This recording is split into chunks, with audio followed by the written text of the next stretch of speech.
Thank you for your patience this evening. Harrisburg City Council will conduct a legislative caucus prior to the start of the legislative session. So following this caucus, I will call the meeting to order. Mr. Humphrey will call the roll. The invocation this evening will be led by Vice President Jones, followed by the Pledge of Allegiance, which will be led by Councilman Lawson. For communications this evening, we are joined by Alice Ann Schwab, who serves as the Executive Director of the Susquehanna Art Museum. We will then move to courtesy of the floor, followed by the approval of the minutes for the legislative session that occurred on February 10th, 2026. We have one committee report that will be shared this evening by our Public Safety Committee Chair, Councilwoman Green, on the work session of February 17th, 2026. We have 3 ordinances for first reading: Bill 2 of 2026, Bill 3 of 2026, and Bill 4 of 2026. We will then move to ordinances for amendment: Bill 1 of 2026, and then ordinances for final passage: Bill 1 of 2026, which we will vote upon. Then resolutions. The first resolution for consideration is Resolution 10 of 2026, which will move to the Public Works Committee. Resolution 11 of 2026, which will move to the Public Works Committee. Resolution 12 of 2026, which will move to the Administration Committee. Resolution 13 of 2026 will move to the Administration Committee. Resolution 14 of 2026 will move to the Administration Committee, and Resolution 15 of 2026 will move to the Administration Committee. Is there any old business for discussion, council members? We have invited Mr. Mike Hughes to discuss the amusement tax. Any new business, council members? Okay, and then we will adjourn. So let's get started. The time is 6:19 p.m. I would like to call our legislative session to order. I would like the meeting record to reflect we are a little late getting started this evening. Harrisburg City Council hosted an executive session to discuss legal matters prior to the start of this meeting. Mr. Humphrey, could you please call the roll? Ms. Davis? Present. Ms. Green? Present. Mr. Jones? Here. Mr. Lawson? Here. Ms. Rawls? Present. Mr. Rodriguez? Present. Ms. Hill? Present. Thank you. The invocation this evening will be led by Vice President Jones. Thank you. Just want to send out some healing energy to a few families. A couple of them are grieving the loss. One in particular is Teresa Cameron, our deputy solicitor. So definitely want to say some prayers for her. Also want to send my condolences and prayers to the Riley family, the Cooksey family, the Clark family, and also some healing energy for our very own Rawls family. Councilwoman Rawls, I send prayers out for Mr. Jesse Rawls.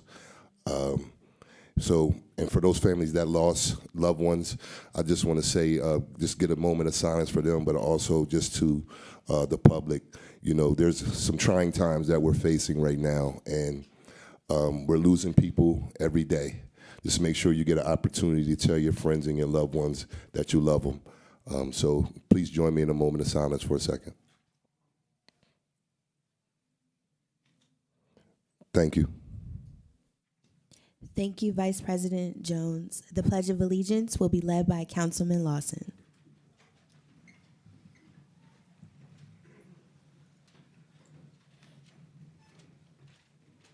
We say this pledge kind of as a statement of solidarity that we have together, because right now we see people exercising their First Amendment rights, and it's something that we will stand on proudly as Americans. So that's why I feel honored to lead us in this Pledge of Allegiance. Pledge allegiance to the flag of for which it stands, one nation, under God, indivisible, with liberty and justice for all. Thank you, Councilman Lawson. We are joined this evening by Miss Alice Ann Schwab. She serves as the Executive Director of the Susquehanna Art Museum. Please. Thank you. Thanks for inviting me as well to be here and to tell you a little bit about our Susquehanna Art Museum. It's not lost on me that I'm here on a night when there are people from our neighborhood, and I honor our neighbors in the spirit of 3rd Street celebration, and also sometimes not so much. So Susquehanna Art Museum was founded in 1989, and we were considered a museum without walls. A museum without walls sounds strange, perhaps, but the founders wanted to have something that would be for educating youth in the visual arts. We were the only state capital in the United States that did not have a dedicated art museum in 1989. So, knowing that a bricks and mortar establishment was going to cost a whole lot of money and be something that they couldn't afford, they got a bus donated by Capital Area Transit, and we're still on number 2. And that bus was retrofitted to be a museum. And we traveled around starting in 1992 in the one that's down with the rainbow that says Van Gogh. Since that one and the one that's just above it, we have had 4 generations of Van Goghs, so traveling museums with wheels. Our current Van Gogh is on the next slide, and it's a 2022 Winnebago that was custom designed to be a traveling art museum as opposed to retooled, mobile home. We visit schools, we visit festivals, children's camps, and many locations throughout the year, bringing art to about 10,000 students each year. We try, and before COVID, we're successful in visiting every elementary school and some of the middle schools as well in the Harrisburg School District. But I'm not going to lie, since COVID, it's been an additional challenge to be able to get to every school, but it is a goal that we have. So those of you that have been around Harrisburg for a while might recognize this corner. This is 3rd and Market Streets, diagonally across from Whitaker Center. And this was one of the museum's earlier bricks and mortar locations. It was a rented space, and the museum called that home for about 10 years. When the owner of that building decided that he was going to sell the property in 2010, the museum had to move. And then we started existing nomadically for about 5 years. I say we, I wasn't there, but I've heard the story.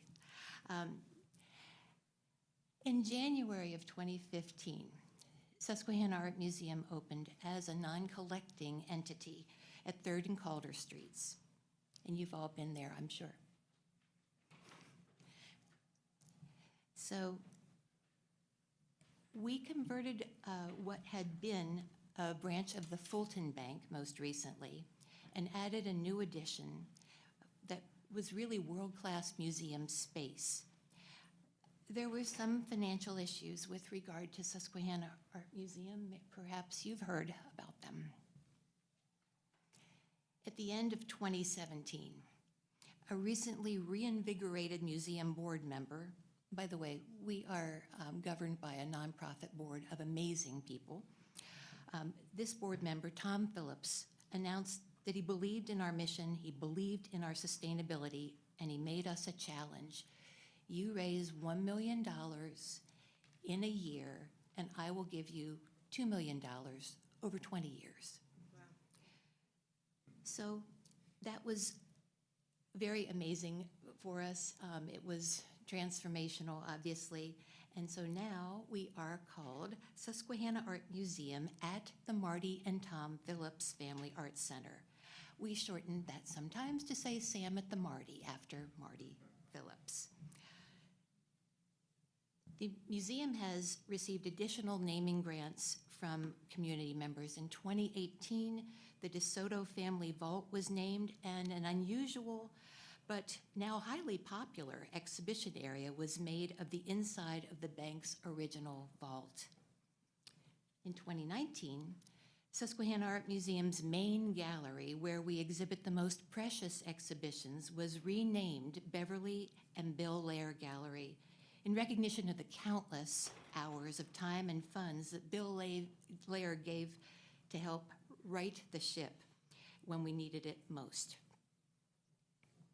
Also in 2019, the Pollock Foundation named our Education Center Gallery. The Pollock Foundation has been a consistent partner in developing our educational programming. And speaking of educational programming, Susquehanna Art Museum is a partner for the Pennsylvania STEAM Academy, which is located just north of our facility. We serve as a visual arts component that helps make up that A in the word STEAM, and we believe we have the only museum-based elementary education program, museum-based education program curricula in the United States. So we welcome all school groups, many of whom make an exhibition-related art project while they're there at the museum. We have Saturday morning art classes. They take place in the context of the exhibitions themselves. All our classes tie in with the work that's currently on exhibit. Now, our main event, so to speak, we just closed this past weekend, If Her Street Could Talk, and you all know where Her Street is. Altrance Gumby graduated from Harrisburg High School in 2004. There's an awful lot of people who know Gumby family members, and he has a huge extended family. They are all incredibly proud of their son, and their son of Harrisburg. Mr. Gumby has made a serious and important mark on the international art scene. The exhibition was, I'm sorry to say was, a fabulous homecoming for Altrance and for the community. And they really showed up. Our exhibition statistics have been tremendous while he was here. And I couldn't resist but to do a video. And we'll see how Cedric is so talented. I'm not, so he can play an embedded video for you. This is Altrance's documentary, the first documentary made about him. Cool, so we're ready. Come on in. So,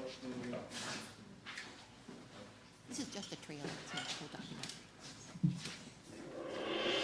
This is a journey into color. Color is all around us. It's full of information. Sometimes we just take it for granted. I think that's a part of why I wanted to make this documentary, is to not only educate an audience, but also to educate myself. My name is Altrance Gumby, kind of a multidisciplinary artist. What you're gonna see in this documentary is an experience of color. You're gonna go on a journey to places like Mardi Gras, the Holi celebration in India, places around New York City, from my studio to the Museum of Metropolitan Art. Kara, take one. So, I'm trying to bring us back. And let's go back. We're gonna go back. We're bringing it back. I wanted to go to Mardi Gras because Mardi Gras is also deemed as one of those celebrations of color. Welcome to New Orleans. With the costume, the people, the food, the drinks, the excitement, there's so much color to experience. The Great Barrier Reef is another place that we'll be going to. The water actually creates a filter for how color is experienced for us. In Norway, we will see the Northern Lights, phenomenon that happens when solar rays interacts with the Earth's magnetic field that then causes these interaction of color and light.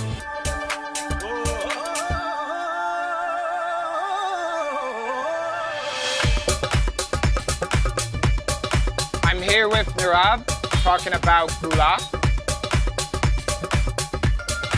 How many colors are there usually? 20 to 25 different colors. Yeah.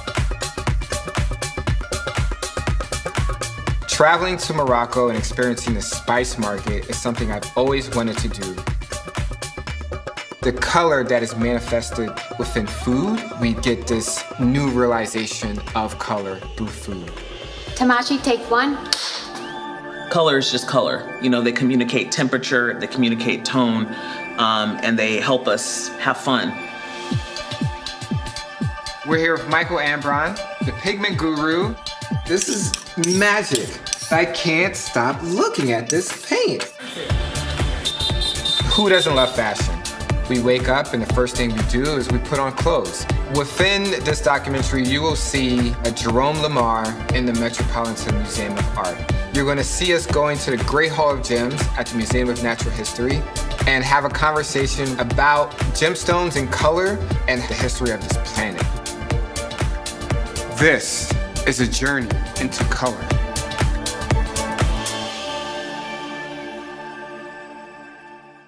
There's a second documentary. They're in post-production now called Color in Nature, so be on the lookout for that.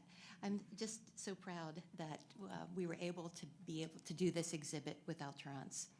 As I mentioned, we're founded as a non-collecting museum, and that means that we don't have a collection. There's not a basement full of stuff.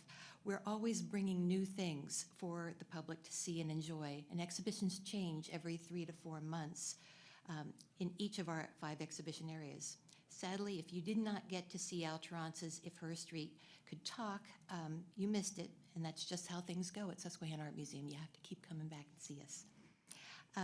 We recently became a nonprofit partner of America 250, Pennsylvania, as we prepare to help our nation celebrate its semi-quincentennial.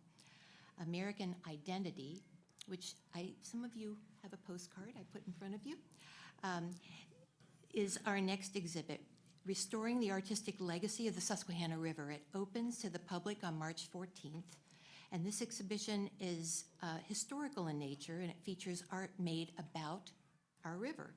The Susquehanna, as you might know, is the 5th oldest river in the world, and the beauty has inspired artists for centuries.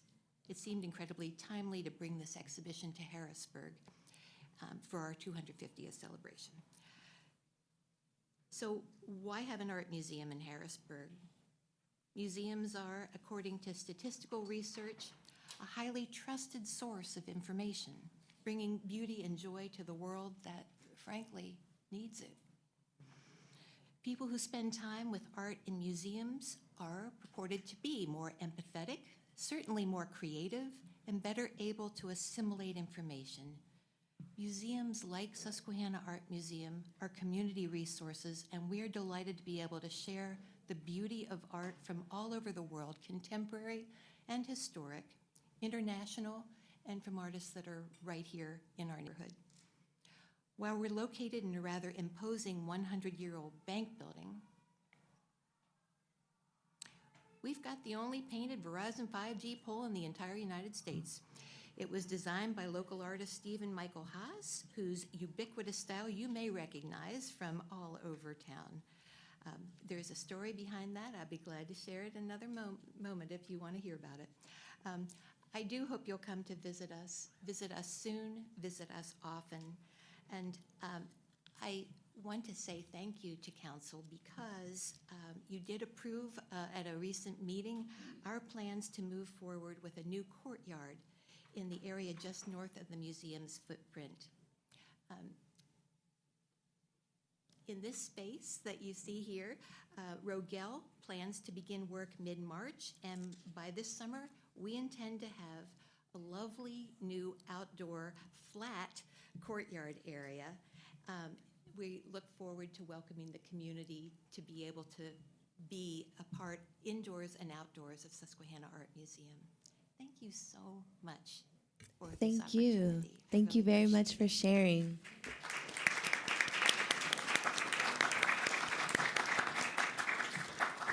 We do have a proclamation for you in celebration of your 10 years and your 3rd Street location, so bear with me for a moment. The City of Harrisburg, Pennsylvania, Office of City Council, and Office of City Clerk. Proclamation.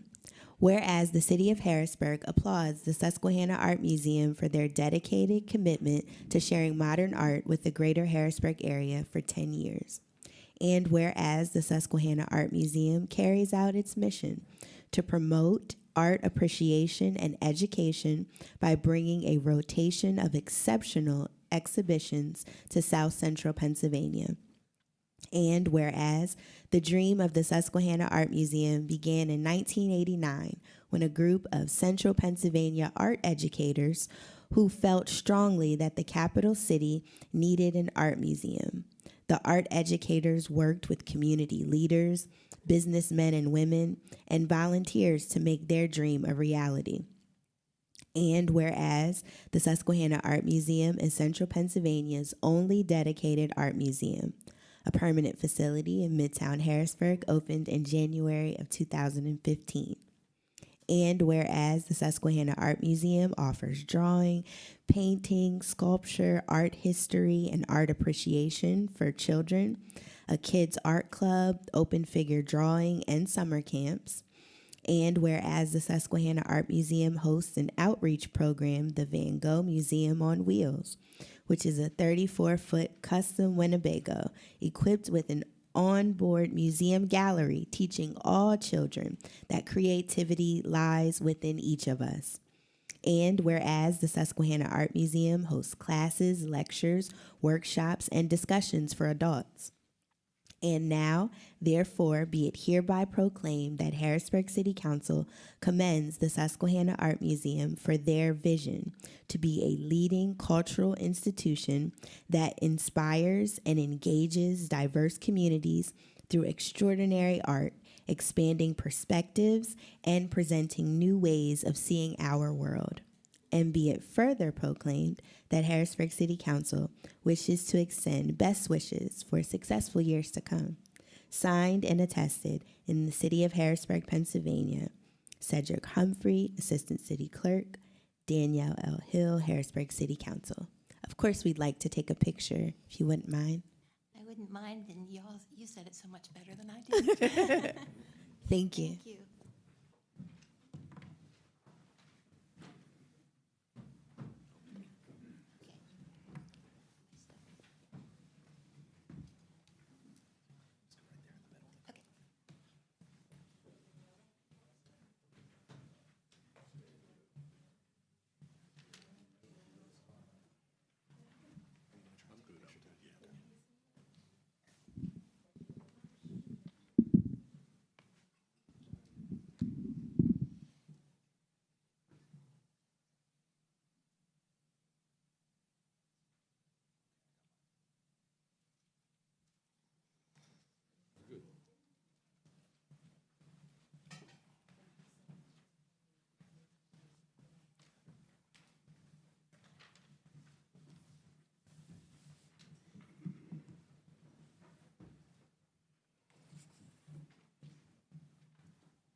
Thank you. We will move forward with our meeting agenda by opening the floor for courtesy of the floor. Just a few housekeeping notes before we begin. Please state your name and your address for the meeting record. If you don't feel comfortable sharing your address, please share the vicinity in which you live within the city. You will have 4 minutes to share your comments. Mr. Humphrey has added for your reference. I will begin to my right. Is there anyone that would like to offer public comment?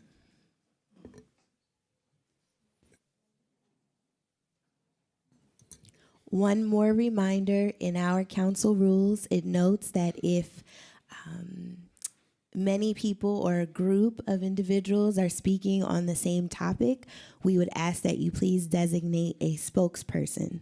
Thank you. Good evening, Council. I am Brian Kiesling from Midtown. Last week, ICE murdered a black woman. Her name was Linda Davis. She was a special education teacher down in Georgia. ICE initiated a car chase against a different individual. She was hit. She was pinned.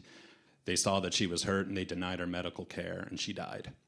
She was loved by her family and her community and her students, and To our government, she's collateral damage in a white supremacist attack on immigrants, citizens, anybody. And her murder highlights the importance of legislation protecting the people of this city from ICE. Because what happened to her could any single one of us in this room. It could happen to any one of us in this room.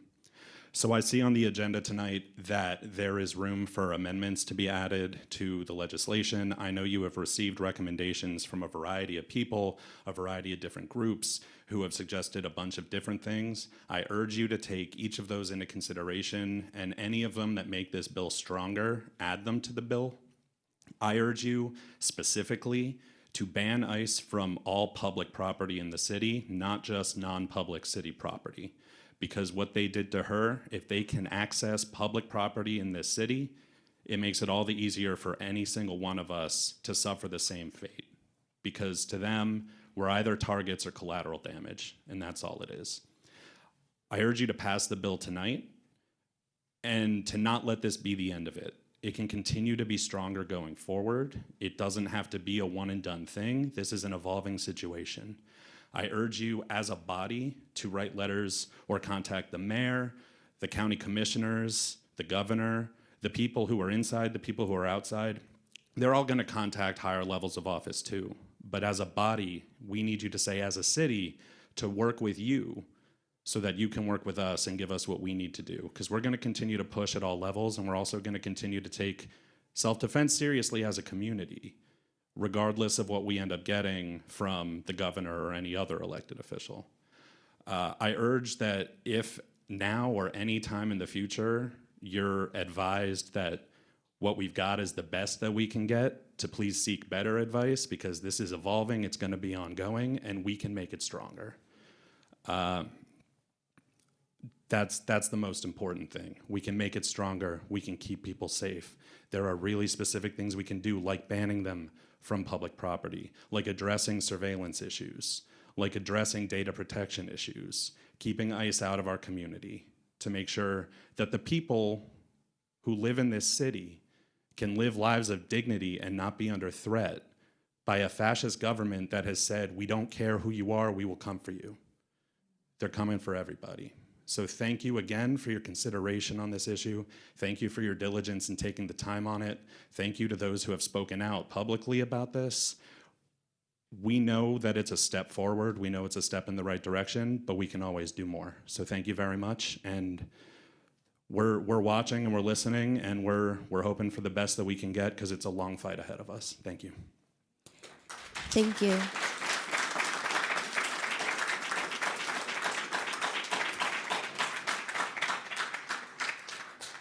Thank you.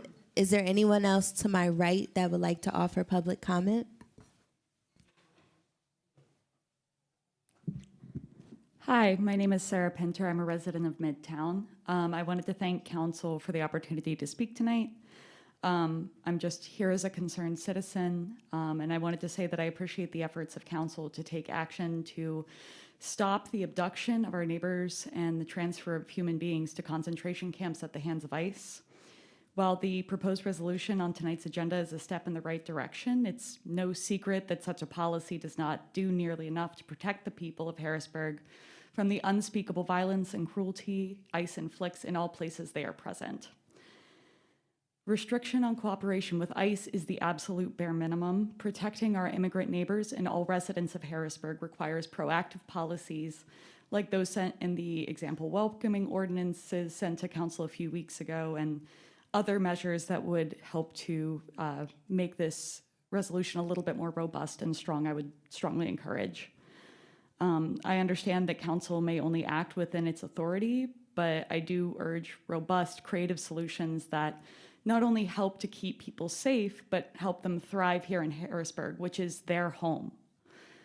At a minimum, I urge council to ban ICE presence in any public space, in line with the comments of the gentleman before me, and to refuse their entry into city-affiliated events. Such a policy is critical to keep all Harrisburgers, especially immigrants and people of color, safe, and it upholds the city's autonomy over this fascist incursion at the hands of the federal government. I also urge council to completely ban any data or information sharing with ICE in any form, including for law enforcement purposes.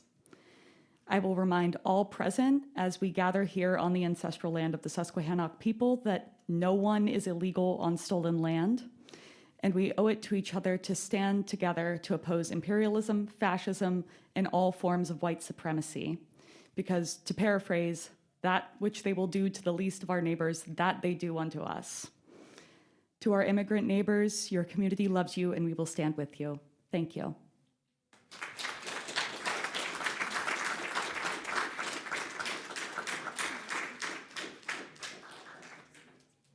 Thank you. Is there anyone else to my right that would like to offer public comment?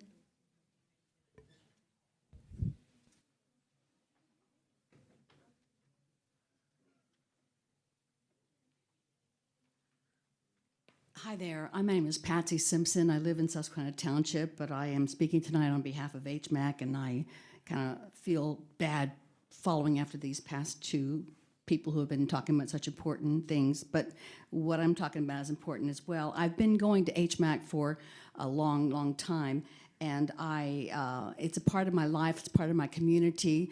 My family, my friends get together there to celebrate birthdays. We sit on the porch with our dogs. I've seen concerts at comedians there. But apart from my personal feelings about HMAC, I do want to point out that everyone should be concerned about the issue of why so many restaurants and businesses are closing and leaving the city. We lost Burger Yum. We also lost, I lost my pace there. We lost Aruga's, Home 231, the anchor of Somo, El Sol is leaving. ABC's Brew Club closed, the Vegetable Hunter, Masa, Aroma on 2nd, Zero Day Tap Room, Taco Amigos, Old Town Delicatessen, Pastorante, and there's so many more.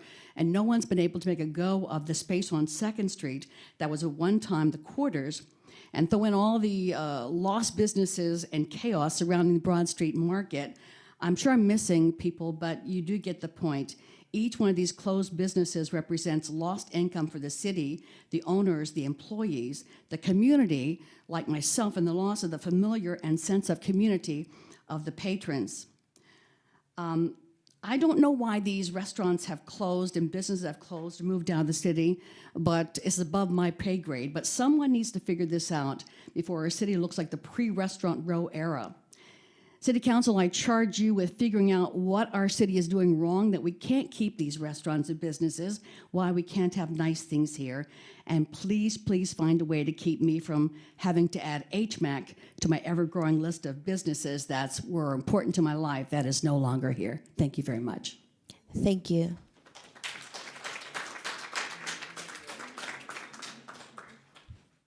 Is there anyone else to my right that would like to offer public comment?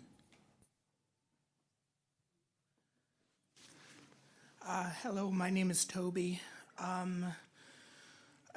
really big thing that I've been dealing with is, I live in Midtown. Landlords are wanting people to make 3 times the rent before they even get qualified to give the landlord any money. I believe that there should be some type of rule. I'm not sure if the city council can make it, but some type of rule that makes it so having 3 times the rent isn't a qualification for them to even think about renting out to somebody. Honestly, I think it's very discriminatory, and that's all. Thank you. Thank you, Toby. Is there anyone else to my right that would like to offer public comment? Good afternoon, everybody. Hope everyone is having a wonderful day today. My name is Estrella Lopez. I am a proud member of We Are Casa committee today. And I just want to comment on a similar issue to my 2 peers over here. As someone who has been born and raised in Harrisburg, Pennsylvania for 18 years now, I want you guys to take in consideration and please support the Harrisburg Trust Act, also known as Bill 1, 2026, because it is, I just want you guys to take in consideration that as someone who has been living here and seeing all the diversity and all the freedom, it is very sad to see that we are living in chaos and fear. I just want you guys to see the issues that's going on, to please look at it. I also want to, for the safety of our community, and to please continue the legacy and the freedom that Harrisburg has always been known for. And that's also where I have been born and I've seen in. So I'm a little nervous today.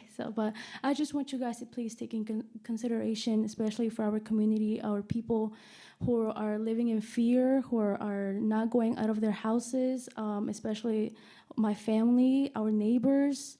We know that Harrisburg is known for people knowing each other, for bonding. We know that Harrisburg, the city is small, but we all know each other, we all love each other, and it will be a shame that spark will go away because of the fear, because of the chaos that's going on, and that is why we want to keep fighting and for you guys to keep in consideration. Thank you. Thank you. Do you mind stating your address or the vicinity in which you live? It's just for our meeting record, Ms. Lopez. The city? Yes. So, Your address or where you live? I live in Bear Hill Street. Okay. Bear Hill Street, Harrisburg. That's good. Thank you. How you doing? My name is Antoine from Midtown. I ain't even know I come up here and speak about a lot of different things. I don't like the parking on 2nd Street in front of my house. I don't like paying for it. But my issue at hand, HMAC.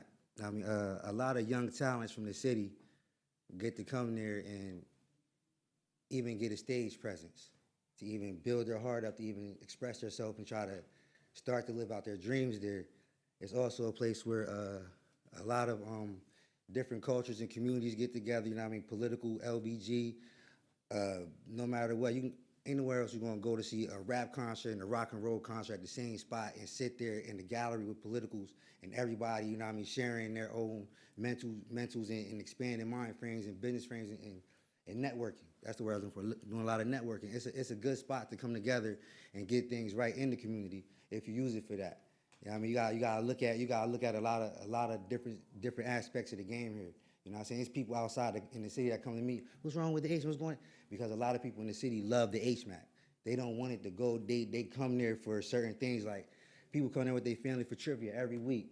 Poetry, you know what I mean? Come especially poetry every week. They do things every week, karaoke, people get on stage and get their styles right, get themselves together. I mean, Harrisburg needs stuff like that. We need places that people can go and get their craft together. They don't have that no more. We don't got a lot of after school programs and 5-on-5s and 3-on-3s and different things that we had in the 90s coming up and the 80s coming up. We don't have that no more. We need that back in the city. Sorry about that, working long. But y'all need to look at the HMAC situation, you know what I'm saying, and like keep that there. We need that in our community, you know what I'm saying, because they bring a lot of people from different areas, from York, Lebanon, Lancaster, to come outside and express their talents and get together with people and take that to other places, bringing money into the city from outside of the city. That's what it's all about. You want the city to grow. You want to get the kids off the street. Nah, they got things going on there for people. You know what I mean? People sit there. Nah, they got them wild young boys that's in the street. They want to be musicians. They want to be rap stars. You know what they're going to do? They're going to take some of that time off of the street and go and get their craft right to get on stage. You know what I'm saying? You get people from community that's going to be on their back about that. You know what I'm saying? Don't take it away from them. Help them out.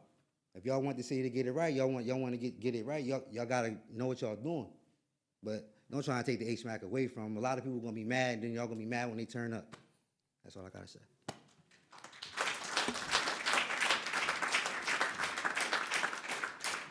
Thank you. Is there anyone else to my right that would like to offer public comment?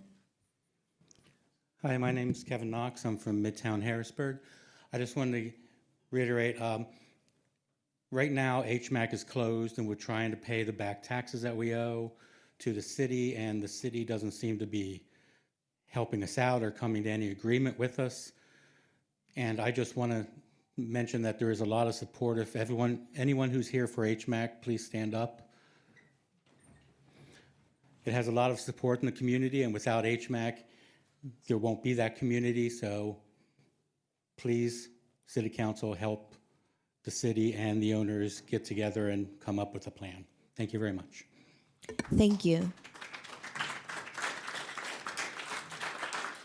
Is there anyone else to my right that would like to offer public comment?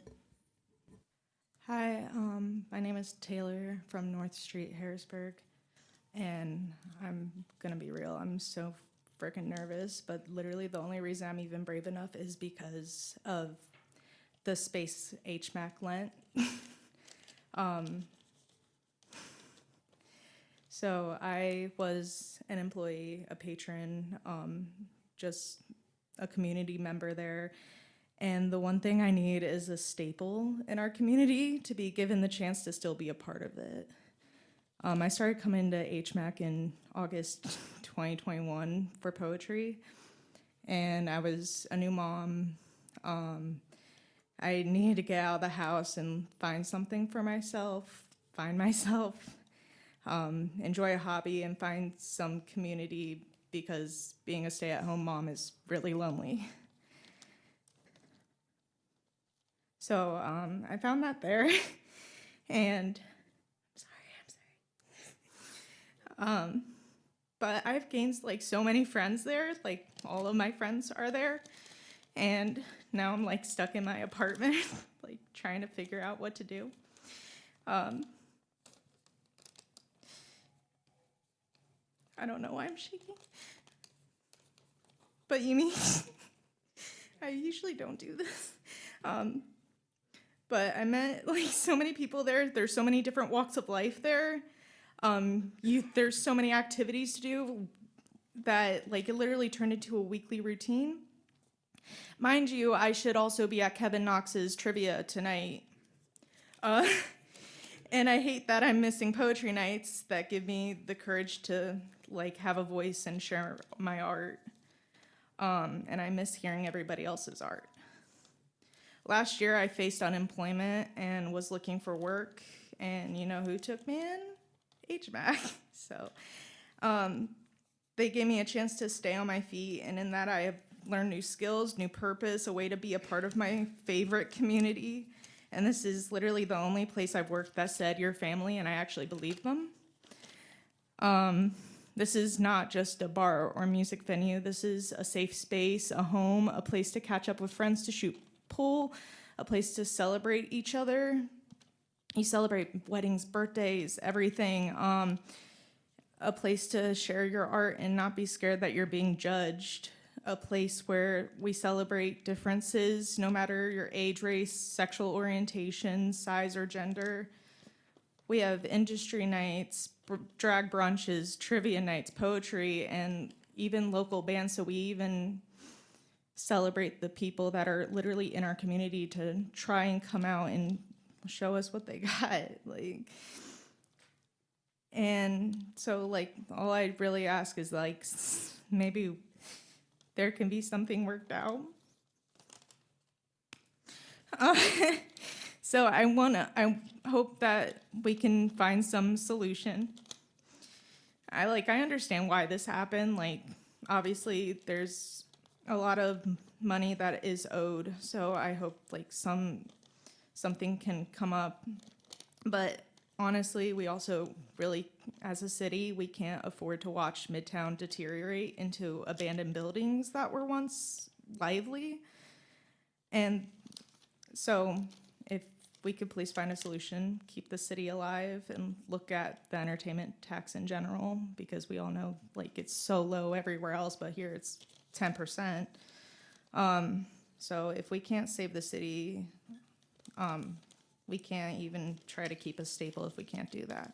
Thank you. Thank you. Is there anyone else to my right that would like to offer public comment? Not yet. We'll get to the middle, I assume momentarily. I'm not sure yet. Please. Hello, hello. My name is Gabriel Guevara. I live in Midtown, and I'm still learning how City Council works, so forgive me if I'm jumping the gun, but it's my understanding that today's legislative session will be used to make amendments to Bill 1, 2026 to better reflect what the community has been asking of the council. Last week, you each went around and stated that you had high hopes for collaborating with the community on this bill, that us coming together in this room is democracy in action.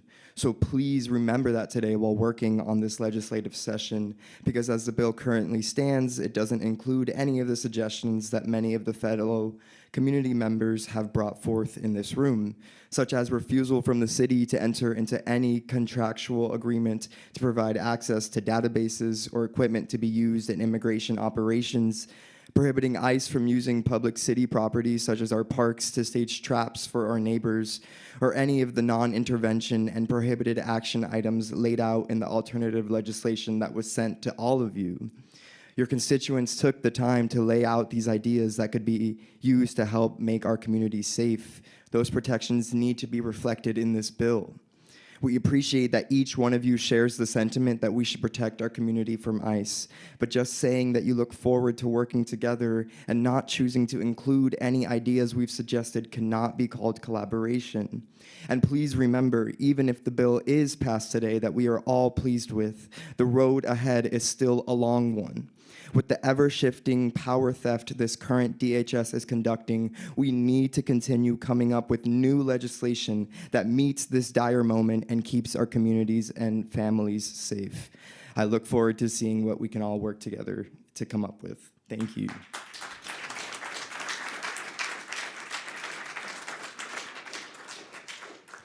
Thank you. Is there anyone else to my right that would like to offer public comment?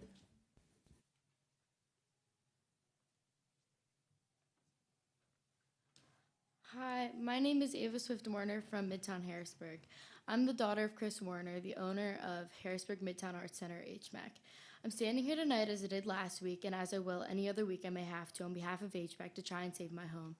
HMAC isn't just a building or a bar to me. It's the place where I grew up watching my dad put everything he has into making something special for Harrisburg. Before HMAC was a venue, it was a vision. My dad continues to hope for more culture, creativity, and opportunities in an already disintegrating city. A place where anyone from anywhere can come together.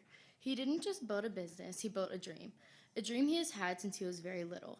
My dad and my grandpa had loved the arts for as long as I can remember. Once HMAC became a part of our lives, it made the best, most unforgettable memories they've ever experienced. So he sacrificed all the time and money he had to keep the dream alive. Watching his dream unfold has made it mine. HMAC truly has his entire heart, but also mine. Just seeing the way HMAC has helped so many people will forever be my dream. HMAC has always been my safe place. It's where I see my future. It's where I learned everything I know. As I graduate this year, I plan to go to college for business so I can come back and take over HMAC one day. I want to keep my dad's legacy alive, but right now it feels like my future is being taken away from me. Closing HMAC for good would be destroying a home away from home for my family and many citizens of Harrisburg. These aspects may not be your biggest concern, but they are all of ours. On the other hand, HMAC is a staple of the city. It's one of the only places in Harrisburg where arts, culture, and live music truly live together. It's a place where anyone, no matter who they are, can walk through the doors and feel like they belong without any judgment. HMAC hosts poetry nights, comedy nights, live music, and so much more that bring together the people of Harrisburg. Not to mention, lots of these events are free for the entire community. I know there's a big dispute about taxes right now, but I want you to look at what Harrisburg loses if we stay closed. According to my research, independent venues in our area bring in $14.5 million every year in off-site spending, which includes spending at hotels, restaurants, and stores. When people come to HMAC for a show, they eat at restaurants next door and support other local businesses. Some people even drive hours to see their favorite artists perform. If we close, dozens of people, bartenders, security, and many more lose their jobs immediately. This is the reason we have that GoFundMe and one of the many reasons we have employees standing here today. In addition, there are approximately 12,200 unemployed individuals in Harrisburg, Pennsylvania. The more businesses you shut down, the more this number will increase, the more people who lose their homes, their cars, and their ability to live happily. Lastly, it's important to understand the weight of the 10% amusement tax we face here in Harrisburg. While I'm fully aware of the responsibility HMAC has to pay it is a massive burden compared to larger cities where the rate is only around 5%. Only 12% of independent stages in Harrisburg are reported a steady profit. This tax isn't just a fee.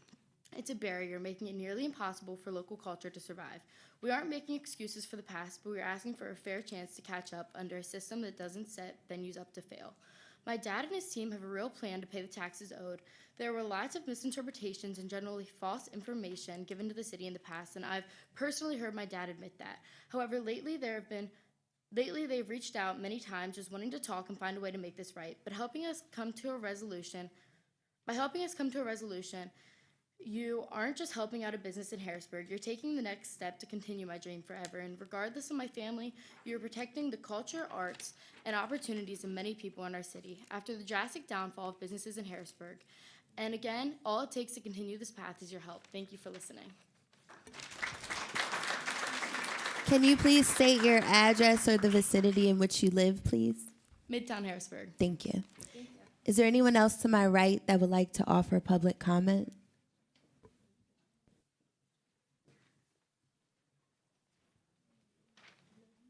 I would. Stephen Garisto, 2531 Bow Street. Having been born in this city, being raised by my parents with 8 children, my dad fought in World War II for a country to be free from those that want to pervert the country, twist the country, invade the country. When we had the national election 14 months ago, a big factor had to do with the fact that our country is being invaded by illegal immigrants. My grandfather came over here in 1905 in the proper way through Ellis Island. We've got the plaque. He didn't come in illegally, and they're not so-called name of whatever they want to use, undocumented. Excuse me, illegal means just that. You broke the law. We got people in our campuses being murdered by illegal immigrants. That should have never happened. Under the Biden administration, they weren't vetted. It's interesting to note that everybody is okay with a certain law. One woman, she was all for the so-called transgenderism. She went into a Target store. Her 2 daughters went into the bathroom. She goes shopping. This was a black woman. 3 Caucasian men walked into that bathroom. The 2 girls come out and met their mother. They were visibly shaken. They told her what happened. She was all, excuse me, I got the floor, thank you. Excuse me. Thank you. They were visibly shaken. She was all for the transgenderism for males going into a women's bathroom until that happened. Now she's against it. Why is it that we're for something that goes against God's law, God's will, God's way, God's word, until it hits home? Oh, then they're against it. Then they're against it. Somebody ought to arrest that guy with the foul language. Somebody ought to arrest that guy with the foul language. Somebody go after him. Excuse me, are you finished with your comments? So my point is there needs to be laws in the city to stand against those that want to break the law. We already got pedophiles out here in the city streets. They're coming in the city over the borders, pedophiles. We got human trafficking right here in the city of Harrisburg. I know the woman was in trouble. She stopped me to pick her up. And I picked her up. She was from another country. Human trafficked at the Harrisburg airport. That's what's happening coming through our borders. Only a person with a twisted, demented, dark mind would want to support people coming over here that are pedophiles, human trafficking, and then MS-13, that'll actually cut your heart literally out of your body, and we would allow this kind of people to come in unvetted. I don't see the American flag out there flying that my dad almost lost his life over in World War II. The soldiers that gave their life. I don't see look at ignorance fighting for this country to keep it free like my dad did. America needs to wake up. Thank God they voted the person out that allowed them to come in. Thank you for your comments. Your time has expired. Thank you. Thank you. Is there May anyone God else? wake America up. Is there anyone else to my right that would like to offer public comment? Okay, seeing and hearing no one. Anyone in the middle section? Hi, my name's Carrie Fowler. I live in Midtown Harrisburg. Thank you, City Council, for taking this time. I want to sincerely thank you for the work you've done on the recent ICE-related resolution. Your willingness to address this issue demonstrates leadership and a commitment to the safety, dignity, and rights of our community members. Taking this step really matters, and I really want to thank you for taking it seriously. At the same time, I believe this resolution could be and should be strengthened. Given the seriousness of the concerns surrounding immigration enforcement and its impact on families in Harrisburg, we have an opportunity to make the policy more robust, clearer in its protections, and stronger in its accountability measures.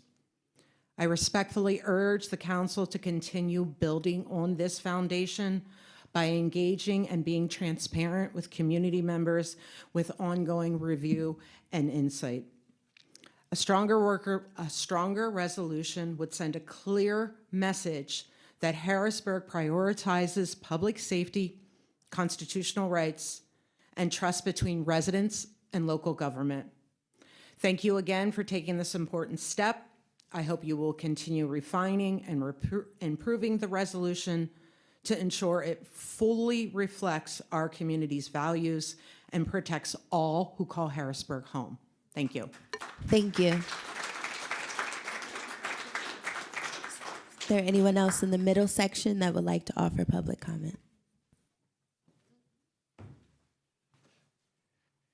Good evening. My name's Ralph Core, and I'm from the 25th Street area of Harrisburg. I'm a lifelong Harrisburg resident, and in fact, I spent the first 2 years of my life in the apartments right above the stage on Her at what's now the Harrisburg Midtown Arts Center. I've watched the city change for the better for my formative years, but over the last 15 years or so, it's been for the worse. Harrisburg's a government town, and according to the Bureau of Statistics, government makes up about 20% of all non-farm jobs, 60,000 out of about 375,000 total positions. It's one of the biggest slices of our local economy. It brings stability, but we also need venues and other businesses to bring that stability to the city. Most of the revenue in the city comes from taxes paid by the people that live here, the businesses that operate here, and the government workers who spend their paychecks right in our neighborhoods, along with fines, citations, and fees that keep the lights on. In my childhood, this city failed its young people. There was no safe, positive places for kids to go, no venues for music, no spaces for creativity, nothing for independent artists. That void, I believe, is still reflected in the challenges my generation, those after us, have faced with crime. Opportunities for artists have been far and few between. Finding a spot in Harrisburg that truly felt like it belonged to everyone was rare. That started to change in 2009. The Harrisburg Midtown Arts Center opened its doors and created something different. It built an environment where everyone could belong. Hip-hop nights, heavy metal shows, rock bands, DJs, visual artists, even professional wrestling. Every race, every culture, every artistic passion found a home there. This isn't just a venue. Notice, I speak of the presence, as I don't give up hope for a change in the current status. It's a community hub that felt inclusive for the first time in a long time. I know how a city like Harrisburg ends up distressed, and that's exactly why the amusement tax was first passed back in 1982, to help a city that was struggling. We left that struggle under Mayor Reed. By the late 90s, Harrisburg was a place to be. But here's the dangerous pattern I want to highlight today. That tax never went away. All the places that once made Harrisburg great, they're gone. The Metron, the Hardware Bar, the Dragonfly, the Gingerbread Man, Mars, so many others. That 10% tax, which is 5% to the city and 5% to the school district, takes a huge bite out of every ticket sold. After paying the artists, the staff, and the rent and the lights, which all those bills have gone up. As an artist and a wrestling promoter, I can tell you, booking a $1,000 guy pre-COVID is now $4,000. We've seen a fourfold on entertainment costs. Keeping that revenue so high is just hurting everybody involved. It's a self-destruction cycle. The tax that was meant to help the city is slowly choking the very entertainment and culture that makes a city worth living in and visiting.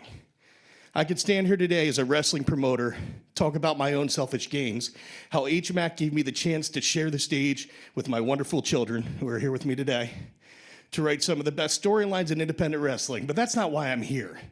I'm here for my community, I'm here for the artists who finally had a stage, and for the parents who can bring their kids to a proper adult supervision to experience live music. For the wrestling fans, roughly half of whom have disabilities, who find an escape from reality for just one night every couple of months instead of staring at a screen in four walls. In a city that still struggles with far too much crime, we need the arts now more than ever. We need places that bring people together instead of pushing them apart, and we need venues that give our young people something positive to do, something to dream about, and something to belong to. Now more than ever, we need HMAC. Thank you. Is there anyone else in the middle section that would like to offer public comment?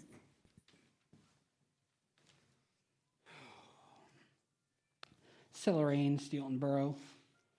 Council members, I'm here once again to voice my support for Bill 1 of 2026, as I am glad that we have a basic structure, but I am urging council to amend it to close some potential loopholes and vulnerabilities, especially in places that ICE has been known to maliciously loiter, such as places of worship, medical facilities, and schools. I'm here to encourage and plead for council to include more robust language, utilizing the likes of the Welcoming City Ordinance as seen in Lancaster and Philadelphia. I'm also here, not only on my behalf, but on behalf of Kia Fowler of 5th Street, who is unable to join us this evening, to pass a blanket ordinance requiring all law enforcement agents, whether local, state, or federal, to publicly display badges, identification, and agency affiliation. They demand we all present our papers while they obscure their identity for fear of repercussions of their actions.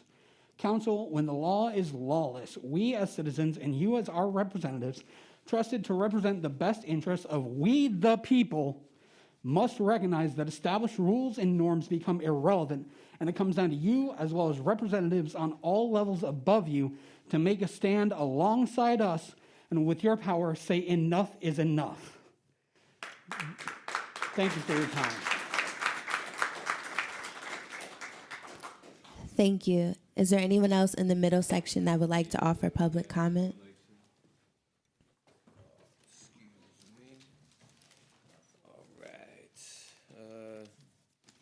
Hey, how y'all doing? My name is Anthony Floyd. I live on 6th and Boas. I grew up in Enola, and I graduated high school. I joined the United States Army. I served on active duty for 10 years, and I did 2 tours in Iraq. I was on an ISF MIT team, my first tour, and a convoy security team, my second tour. At my 3rd and final duty station, I was tasked to drive for the company commander and be the commo room NCO.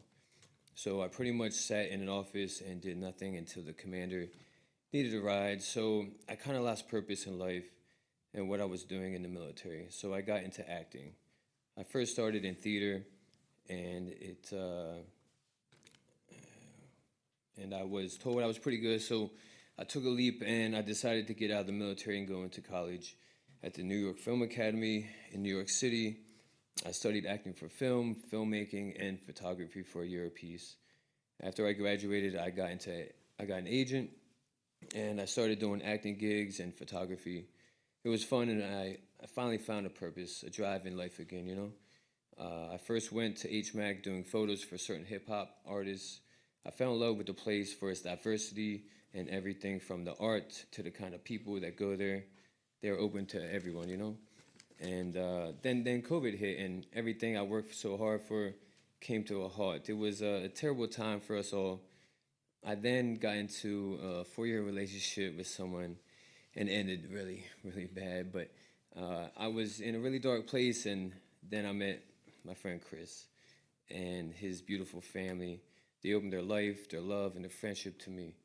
He motivated me to pick myself up and keep moving forward.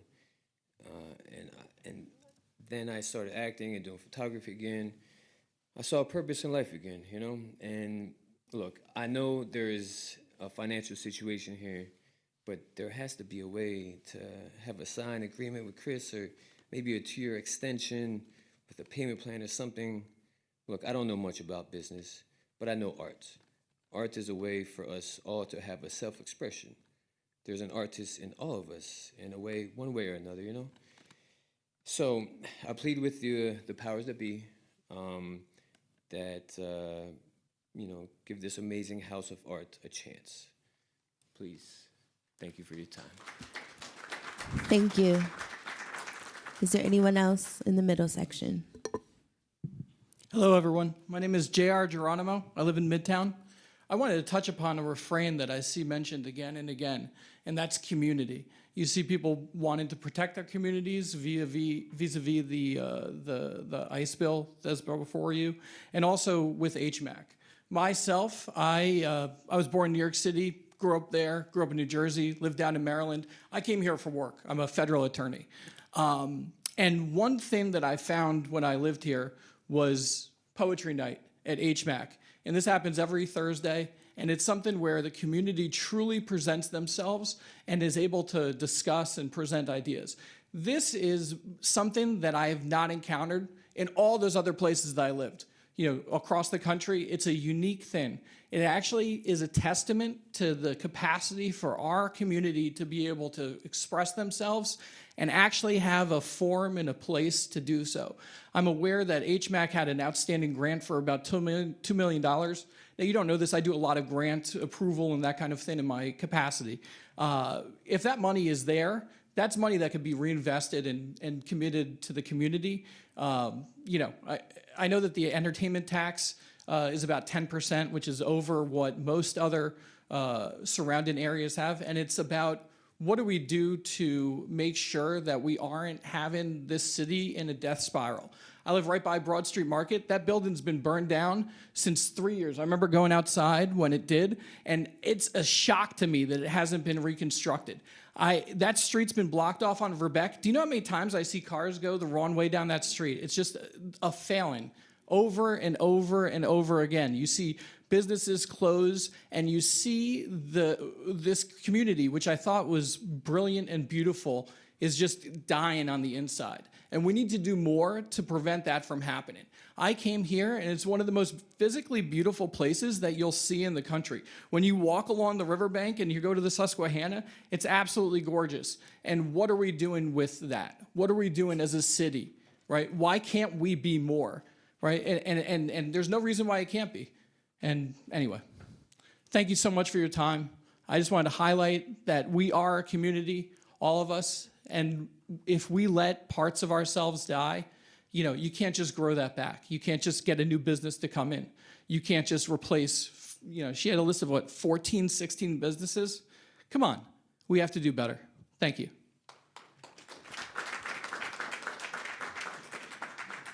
Thank you. Is there anyone else in the middle section that would like to offer public comment?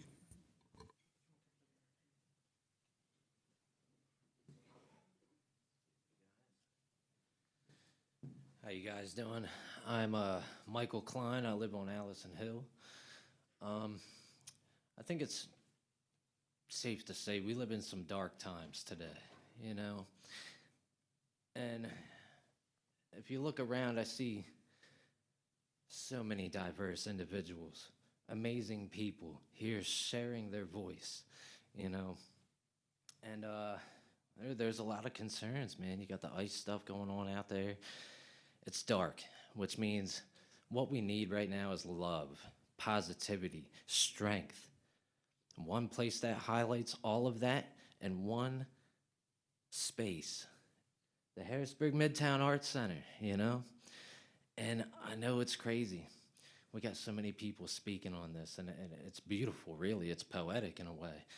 And this is a place that, so many people have said it, so many people can come together and share what they do in every different art form there is. There's no place like it, It's a place that has given me a lot of opportunity among hundreds and thousands of others. It draws so many people, not just from this city, but outside the city, coming in, spending their money in the city, Now, one thing I do want to highlight is it's to my understanding that HMAC is not owned by just one person. It's 3 people. Now, I don't know the dynamic there, but what I can tell you is the 15 years that I've been attending this venue and doing my own musical business at this venue and performing there, I've only ever met one man. That man is Chris Werner right there. That man has one of the biggest hearts I've ever seen. That man cares. The other two guys, I can't even tell you their names. I've never met them. They don't care, you know? But one guy who does is that man right there. If there's some kind of way to make something happen, we got to do it, man. We got to try something. This is something that the community really needs, you know? Harrisburg's dying. Look at all these buildings everywhere. We can't let this happen, you know? Thank you.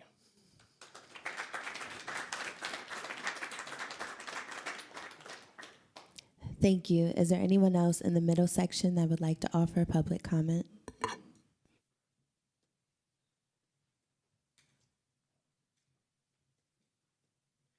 Hello, my name is Ashley Dietz. I actually live in Lebanon now. I used to live in Harrisburg on and off. Obviously, I'm here for one purpose and one purpose only, and obviously it's for HMAC. I'm not gonna lie, I've been raped, held hostage numerous times here in Harrisburg. I had FBI involved. I had FBI legit knock on the door and threaten to lock me up because they thought it was a fake hostage situation.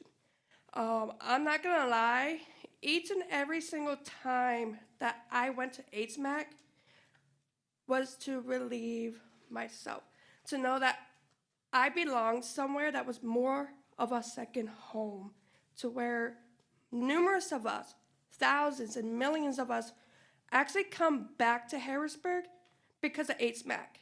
If it wasn't for HMAC, I would not be coming to Harrisburg. I actually came here last week to show my support to Chris and his family that was there. I'm not gonna lie, every single day is on my mind. HMAC this, HMAC can't go, HMAC, you know. I'm actually friends with numerous brands locally to Harrisburg, locally to Lebanon, locally to Elizabethtown. We actually have a national band in Elizabethtown that loves Chris. I'm not gonna lie, Chris knows exactly who I'm talking about, and I'm here representing them for you. They reached out to me to let you know they love you for you. If it wasn't for you, they wouldn't know where they're at today. I'm not gonna lie, there's another band down here that's physically from Harrisburg, and they reached out to me to let you guys know this is their home, just like it's our home. And we will be super devastated. This is another abandoned building that Chris built from the ground back up. So we thank you guys, and we hope to God you guys reconsider this and make a plan to work with Chris. I guarantee he will work with you. Thank you.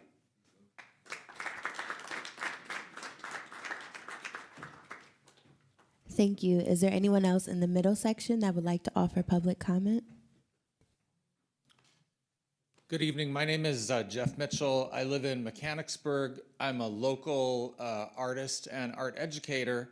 I'm also a frequent patron and performer at HMAC. And one thing that hasn't been brought up tonight that I would like to just address quickly is HMAC is a vital part of our community, and in terms of them providing a safe space has been talked about, but they've also been very generous in giving back to the community. I am also part of the Pride Festival of Central Pennsylvania organization, and they have generously donated the space of HMAC and operating costs for several of our big celebration events and fundraising events. So I want to acknowledge that and let you know how much I appreciate them in our community for how well they welcome and embrace the entire diversity of the Harrisburg area. And I, too, want to add my name to the list of hopeful people that want this to be worked out and resolved so that HMAC can stay open. Thank you.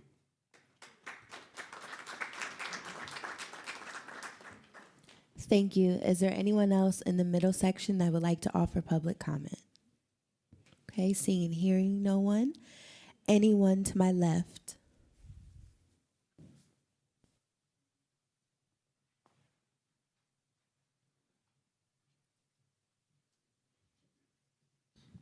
I'll keep it under 2 minutes. Bossier Vincent, 315 South Front Street.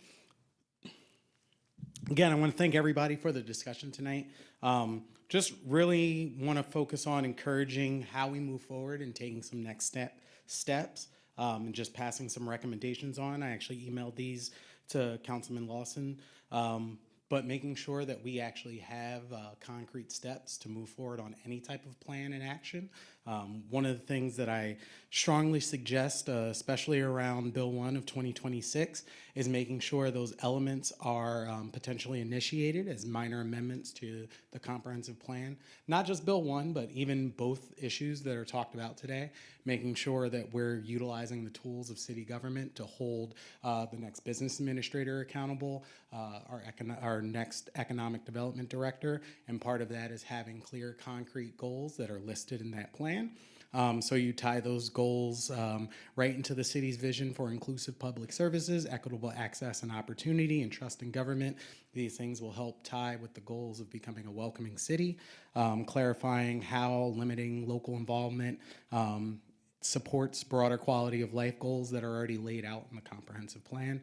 This allows it just not to be the bill, but integrated in the living document that is the comprehensive plan, capturing action steps in the integration section that hasn't been reviewed. We should be reviewing that on a yearly basis. So making sure that we're reinforcing that planning framework that maps our community values. So taking all of the energy that everybody is having and making sure that we're taking steps that can be continued and followed up on. It helps both council and staff operationalize the goals rather than just treating these different things as standalone documents or standalone bills. Signaling to the immigrant communities and stakeholders that it ties into Harrisburg's long-term vision of equity and inclusion, which is already listed in that plan. So it could be a trigger for coordinated plan and for coordinating official plan implementation and performance evaluations. That way, again, we can hold not just this city council, but everybody down the line. So your business administrator, your mayor, and then you can actually then utilize those documents to put pressure on your, to your police commissioner and everybody up who will be affected by these potential bills and legislations. That's all. Thank you. Thank you. Is there anyone else to my left that would like to offer public comment?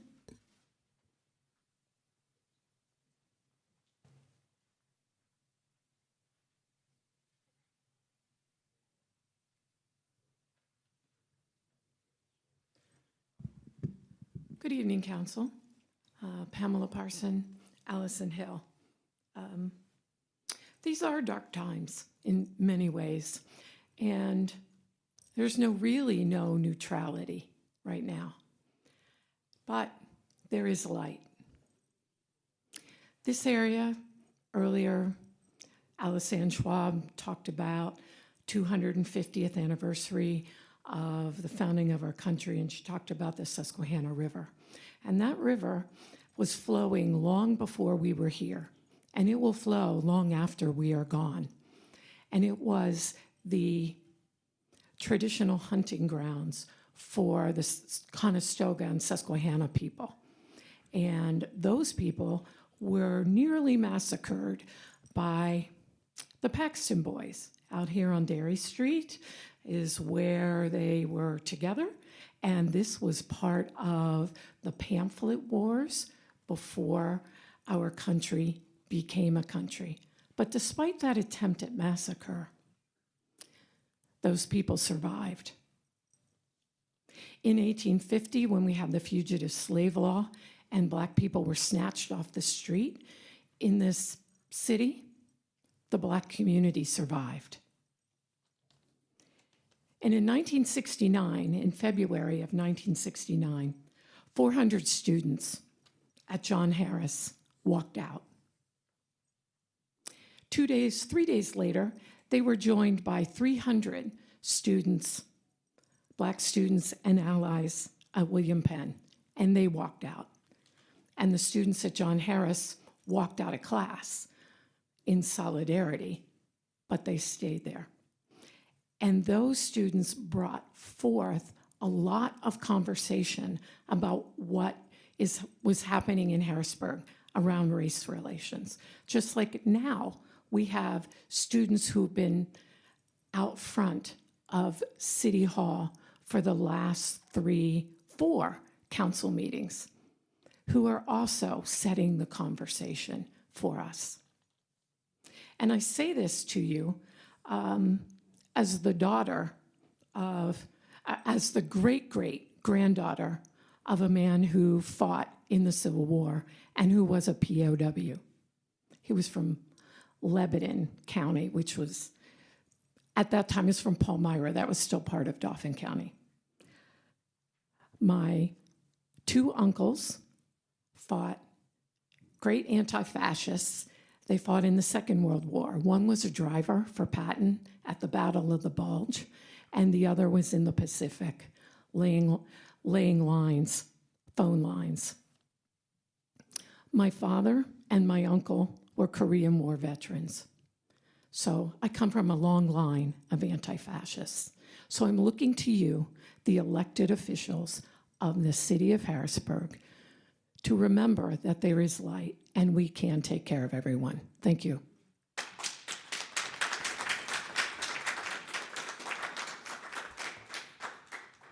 Thank you. Is there anyone else to my left that would like to offer public comment?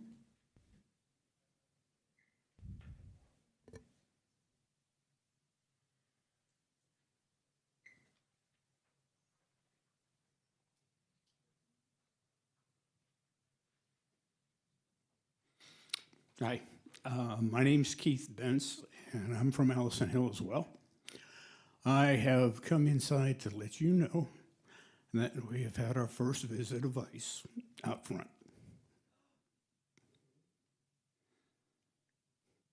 Let it sink in.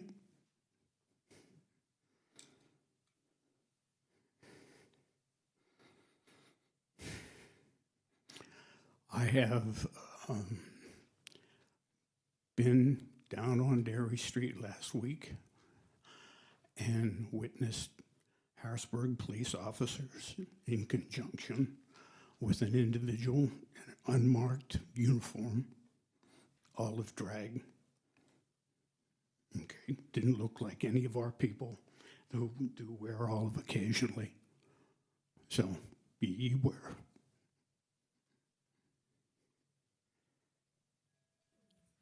Thank you. Your flashlight on your cell phone is on. Oh, okay, that's okay. Just want to let you know. Is there anyone else to my left that would like to offer public comment?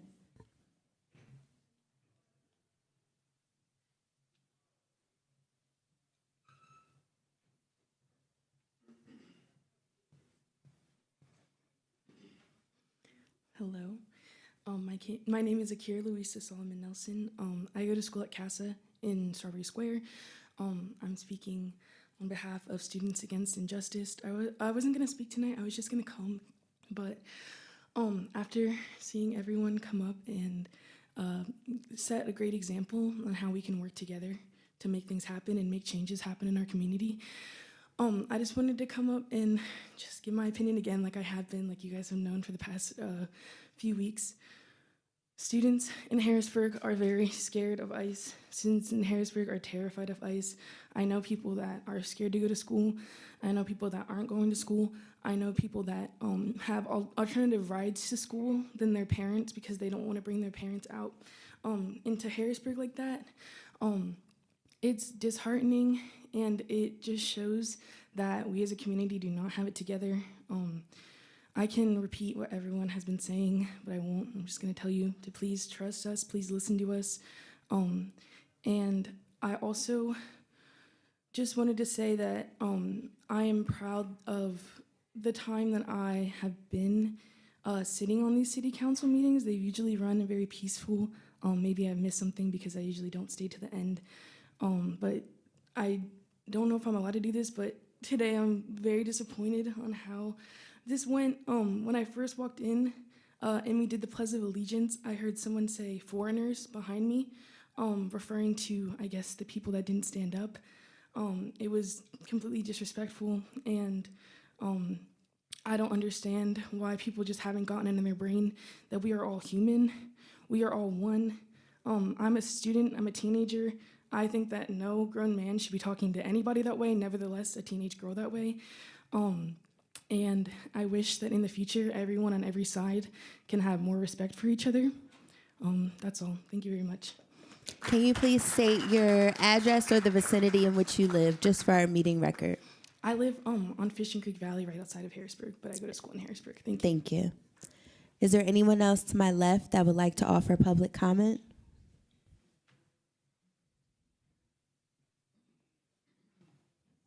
Okay. Seeing and hearing no one, we will move forward with our meeting agenda. Actually, before we continue with our agenda, I would like to take some privilege and move to old business.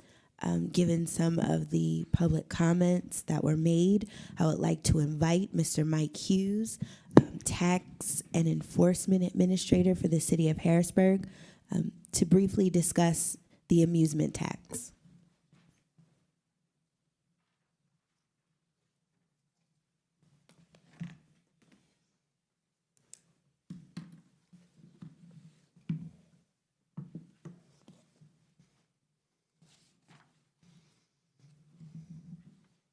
Good evening, City Council.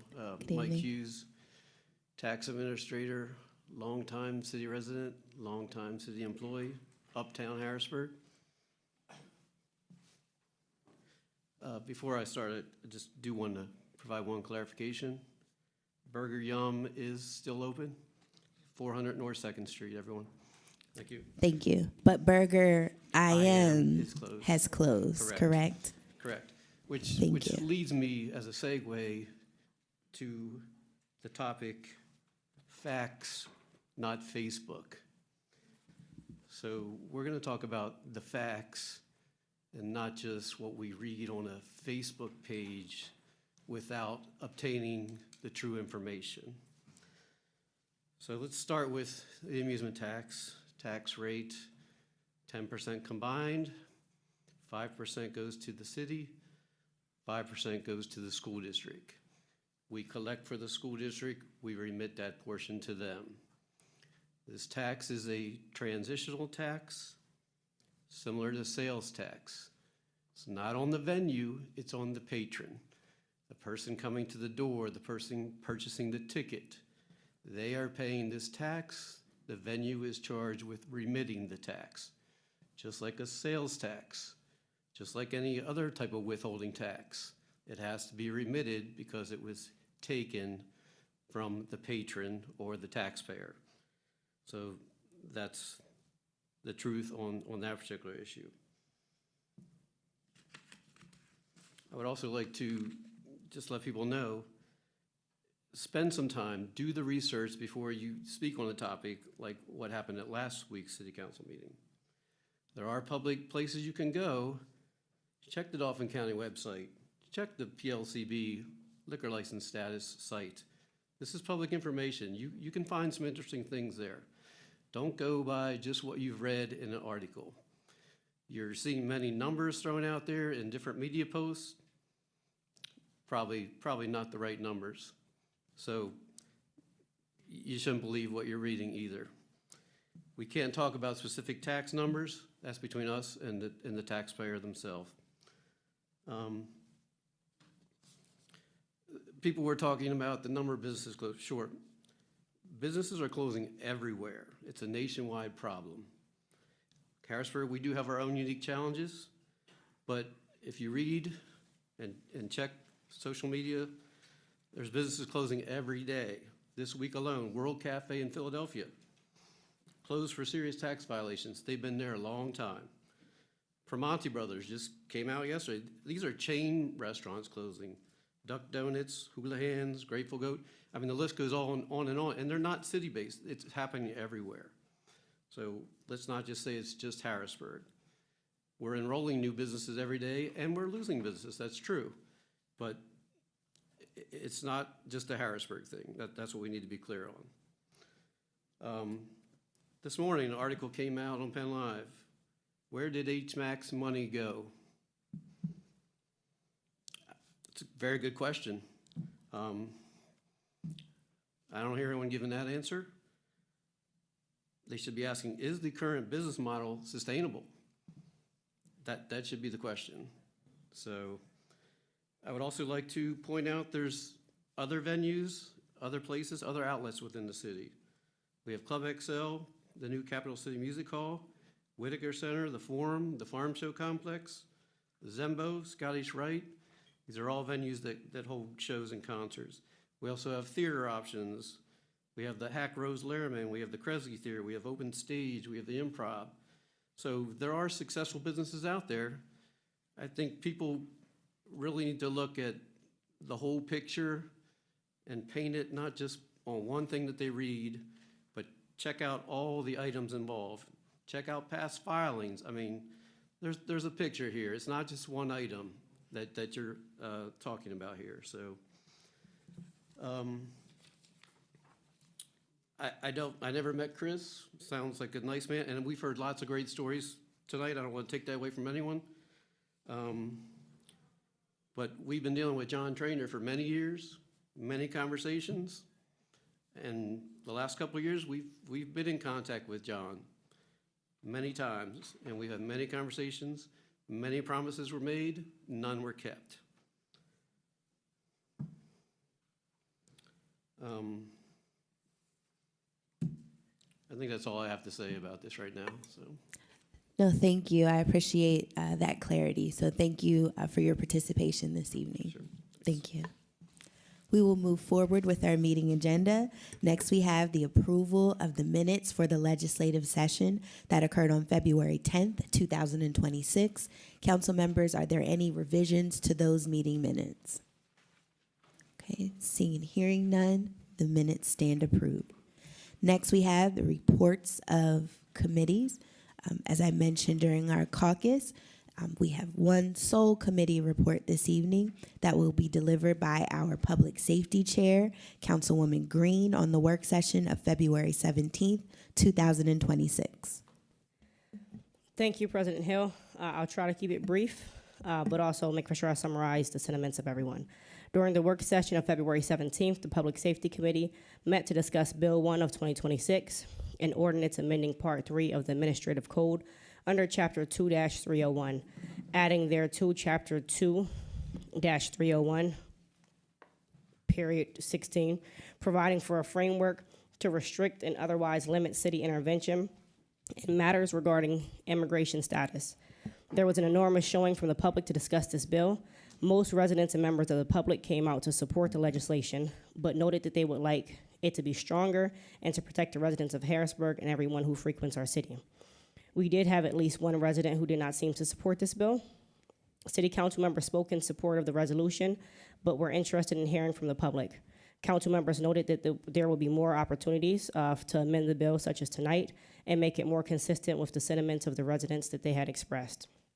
I will note that the legislation does state no city official or employee shall use city funds, personnel, equipment, data, technology, property, or facilities to assist in the investigation, detention, or arrest of any person solely related to a violation of federal civil immigration law. Just because it was a comment tonight about the 278G agreements, and this, in essence, would ban any agreement with ICE or federal civil immigration enforcement.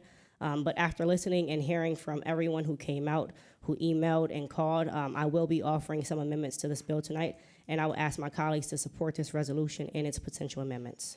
Thank you. Thank you, Councilwoman Green.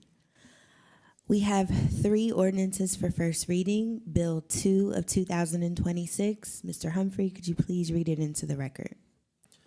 Bill 2 of 2026, an ordinance for giving and discharging 2024 and 2025 city real estate taxes, including interest, penalties, and costs, and striking off tax liens for certain historically tax-exempt properties.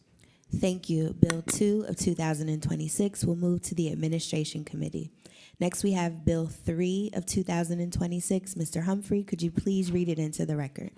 Bill 3 of 2026, an ordinance amending Chapter 2-301 of Part 3 of the Administrative Code regarding departments' heads, appointment and duties, and acting heads, to update and clarify provisions regarding such appointments.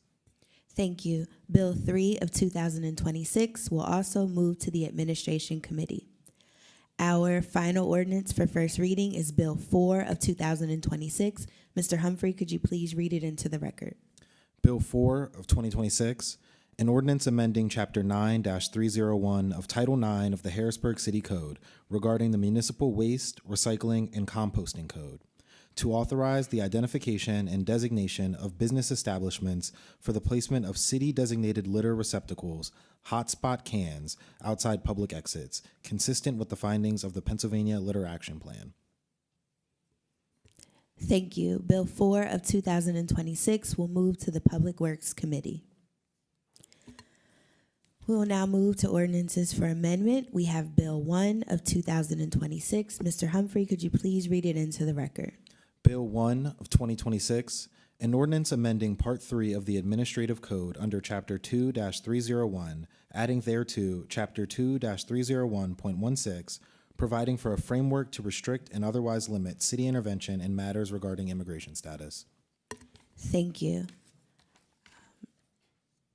I will defer to Councilwoman Green. She mentioned she has some amendments to Bill 1 of 2026. Thank you, President Hill.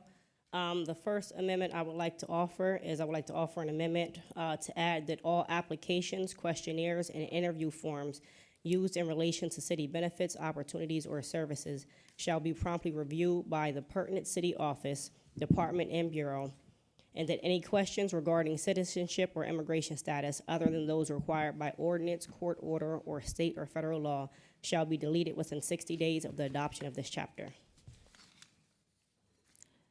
Thank you. Is there a second? I second that. Thank you. I'll entertain a motion to suspend the rules for discussion. Motion. Is there a second? Second. Thank you. Before us, we have the First Amendment to Bill 1 of 2026. Are there any questions, comments, or concerns related to Amendment 1? I'll just kind of say I'm offering this amendment to kind of limit the data collection. I think that it's best kind of not to even put our employees in the situation of having the information. That way someone can't ask them for it and they're not put in like kind of that crosshair of now being asked to give information that they have, and now they have to kind of be caught in the middle and go back against whether it's a federal immigration officer or someone. So I think just not having the information available, because if it's not something we need on file, then it's not really a need for us to collect it.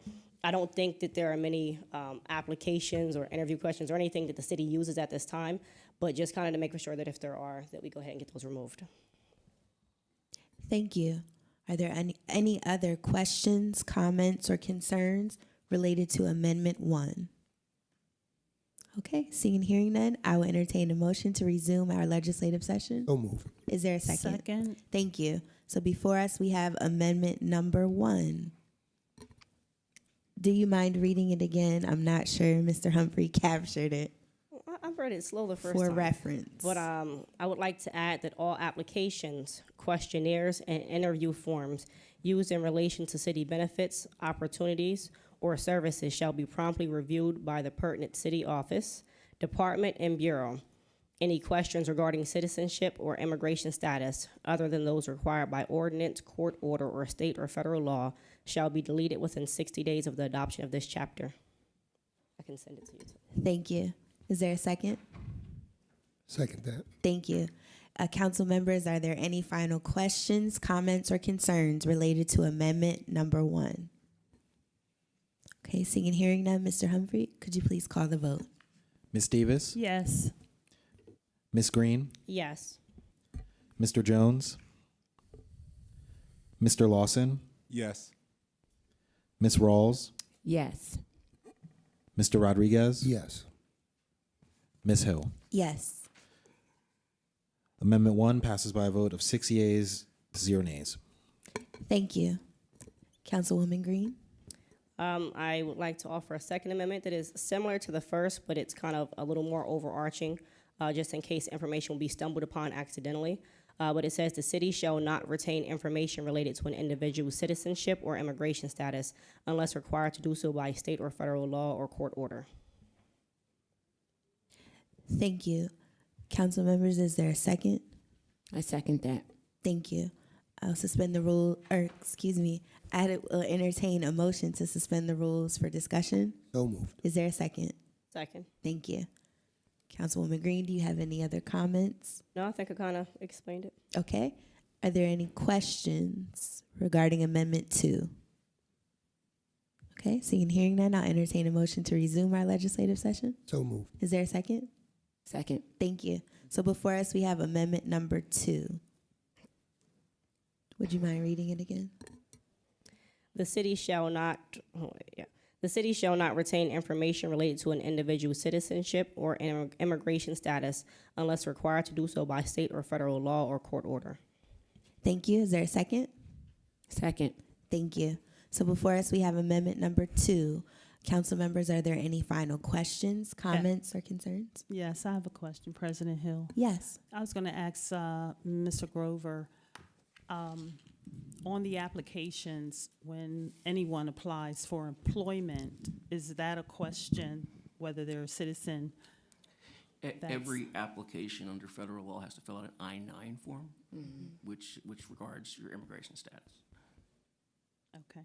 So that is it's a mandatory It's mandatory that, for all employers. got it. I thought so. Yeah. But that's why it says in here unless required by law. So that covers that. And those go into personnel files, which are not public documents in any way. They're not releasable without a subpoena. Okay. Which is also part of what your amendments are saying. If don't just willingly give up this information because what you're seeing on paper, unless by law. Yes, I think that's the sentiment of this entire bill. Are there any other questions? It's just a little confusing because you said it's mandatory. So how do we get around that? No. If it's So mandatory. The amendment says we don't do it unless required to do it by law. So we keep it by law because we have to. I think that's consistent with that language. But we're not in any other forms. The idea is not to be retaining that information in like a grant application or in something else like that. Okay. Things like that. I just wanted to be clear on that. Thank you. Thank you. Any other questions? Okay, seeing and hearing none, I'll entertain a motion to resume our legislative session. So moved. Is there a second? Second. Thank you. So before us, we have Amendment number 2. Council members, are there any final questions, comments, or concerns relating to Amendment number 2? Okay, seeing and hearing none, Mr. Humphrey, could you please call the vote? Ms. Davis, Yes. Ms. Green, Yes. Mr. Jones, Mr. Lawson, Yes. Ms. Rawls, Yes. Sorry. Mr. Rodriguez, Yes. Ms. Hill. Yes. Amendment 2 passes by a vote of 6 yeas to 0 nays. Thank you. Do you have any more, Councilwoman Green? Yes, I do have one final one. Okay. And this one says, so I would like to make a motion to add that officials or employees of the city shall not initiate an investigation or take law enforcement action solely on the basis of actual or perceived citizenship or immigration status, including but not limited to the initiation of a stop, apprehension, arrest, or any other contacts. Thank you. Is there a second? Second. Thank you. I will entertain a motion to suspend the Motion rules to for discussion. suspend. Thank you. Is there a second? Second. Thank you. So before us, we have Amendment number 3. Are there any questions? Yes, Madam President. And this may be a solicitor question.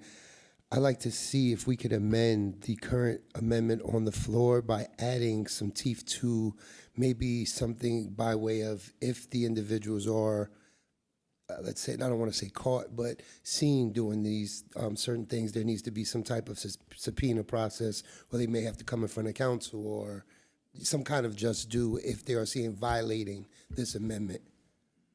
How would that be worded, or how can we come to that conclusion? This way there's some teeth to it, not only for the citizens, the residents, the city, but, you know, if an individual knows there's some teeth to it and I may be punishable by committing this act, I may be more reluctant to do it. Hey, I understand what you're saying, sir. There's a couple different procedural ways to do it. Okay. One is you can ask the moving member if they will accept an amendment to their motion. Mhm. The other is to just let this motion through and then simply make a separate motion Okay. to add to the code. I will say it now because I was going to say it when we were done with amendments. There's going to have to be another motion to authorize the Law Bureau and the City Clerk's office to renumber and reorganize the what's there now. Okay. So just figuring out where logically this goes, it's going to take a few minutes to figure that out. Okay. Councilwoman Green, should we just do that as a separate amendment? Yes, we do it as a separate Okay. amendment. Yep. All right. We'll do that. So I'll withdraw the amendment on the floor or the proposed. Thank you. Thank you. Okay, are there any other questions on amendment number 3? Okay, seeing and hearing none, I will entertain a motion to resume our legislative session. So moved. Is there a second? Second. Thank you. So before us, we have amendment number 3. Councilwoman Green, could you read it one more time, please? Amendment number 3 states that officials or employees of the city shall not initiate an investigation or take law enforcement action solely on the basis of actual or perceived citizenship or immigration status, including but not limited to the initiation of a stop, apprehension, arrest, or field contact. Thank you. Council members, are there any final questions, comments, or concerns related to amendment number 3? Okay, seeing and hearing none, Mr. Humphrey, could you please call the vote? Ms. Davis, Yes. Ms. Green, Yes. Mr. Jones, Mr. Lawson, Yes. Ms. Rawls, Yes. Mr. Rodriguez, Yes. Ms. Hill. Yes. Amendment 3 passes by a vote of 6 yeas to 0 nays. Thank you. Are there any other amendments, Councilwoman Rawls? Yes, I do have a few amendments to Bill number 1 of 2026. I wanted to move to amend on page 5, line 90, section 2-301, 16.4, strike the word solely, and just have it say, no city official or employee shall use city funds, personal equipment, data, technology, property, or facilities to assist in the investigation, detention, or arrest of any person related to a violation of federal or civil immigration law. So I just wanted to strike the word solely. Thank you. Is there a second? Second. Thank you. I'll entertain a motion to suspend the rules for discussion. Is there a second? Second. Thank you. So before us, we have amendment number 4. Make sure I got it right. Page 5, line 90. Yes. Section 2-301, and we are striking the word solely. Are there any questions on amendment number 4?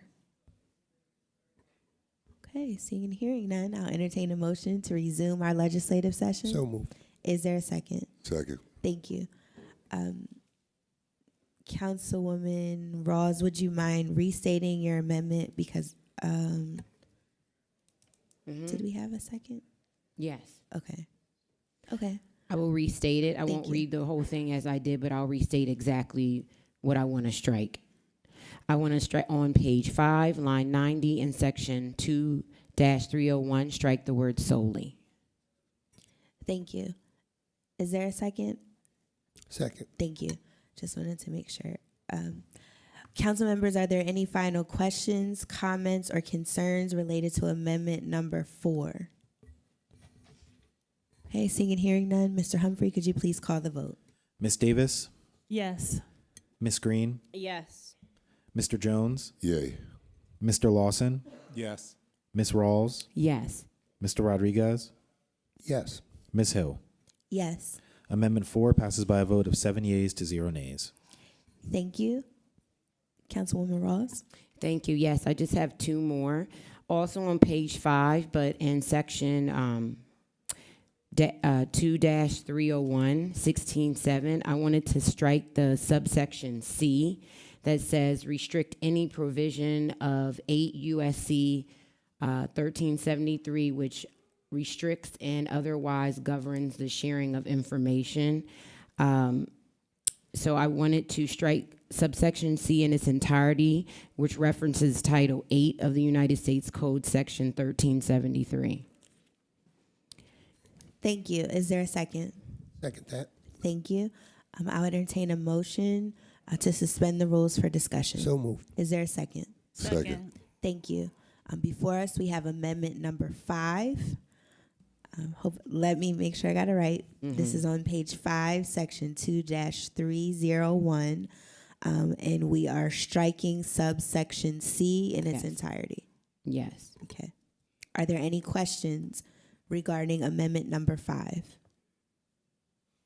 Could you just explain the section a little more and why you're choosing to strike it? I believe it's the entire section about federal immigration enforcement in its entirety. So if you could just explain a little bit more.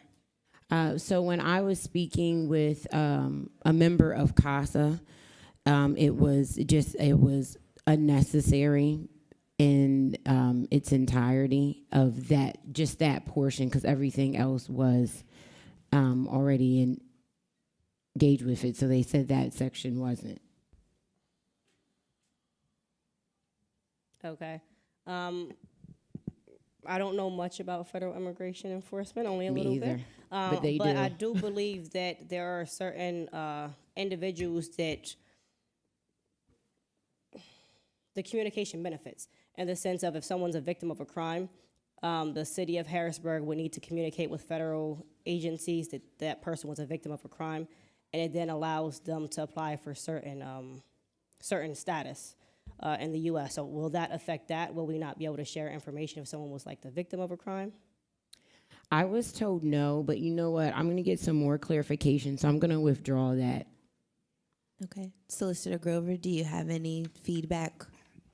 Yeah, once or twice a year, we get letters from attorneys for immigrants who are attempting to get a particular visa, and there is a provision that provides if they were the victim of a crime or they assisted in the prosecution of somebody, that they can be eligible for that status. So we get about 1 or 2 a year that come through the city.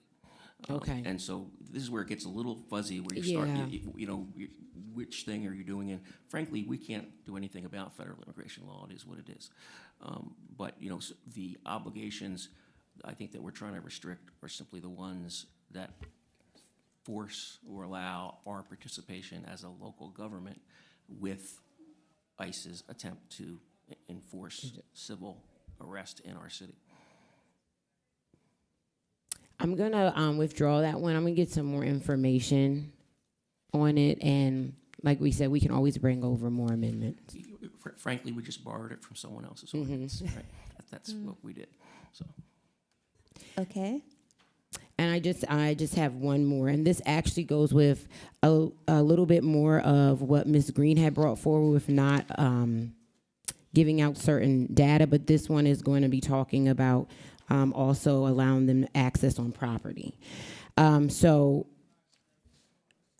on page 5 in section 2-301, 16.6, I wanted to strike the existing language in its entirety, and I wanted to instead have it say, no city official or employee shall provide access to any city facilities, property surrounding any facility, equipment, records, database, or funds not accessible to the public unless mandated by federal or state law or regulation of pursuit of to a judicial warrant, specifically the information or individuals sought.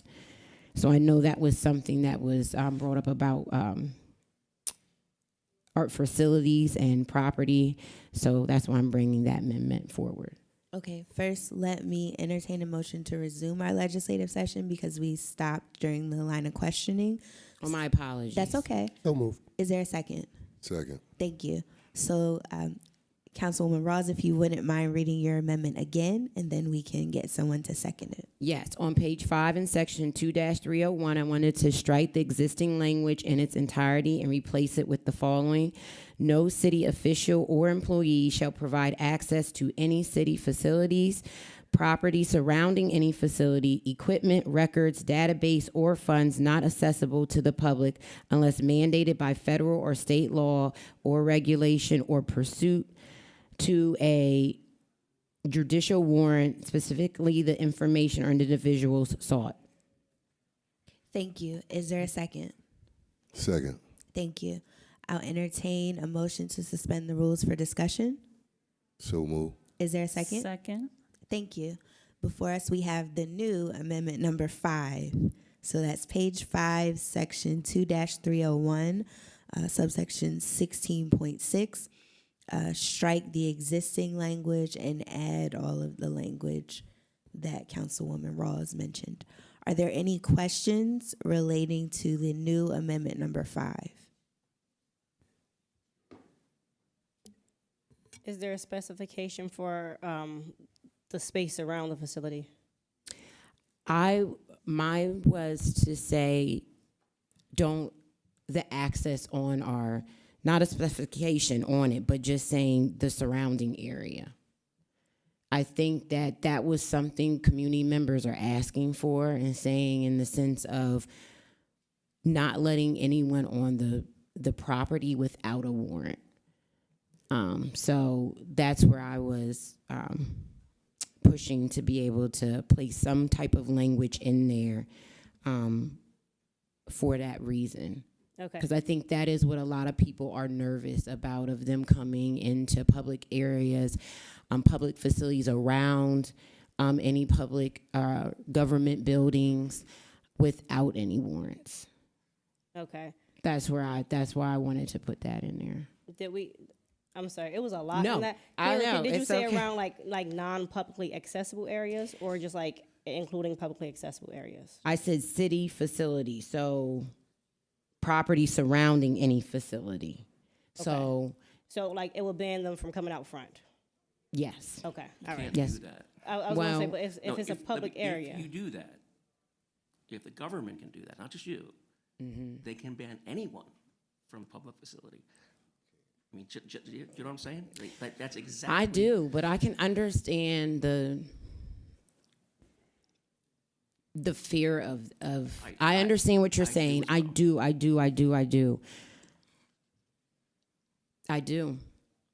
putting it forth. If it passes, it passes. If it doesn't, it doesn't.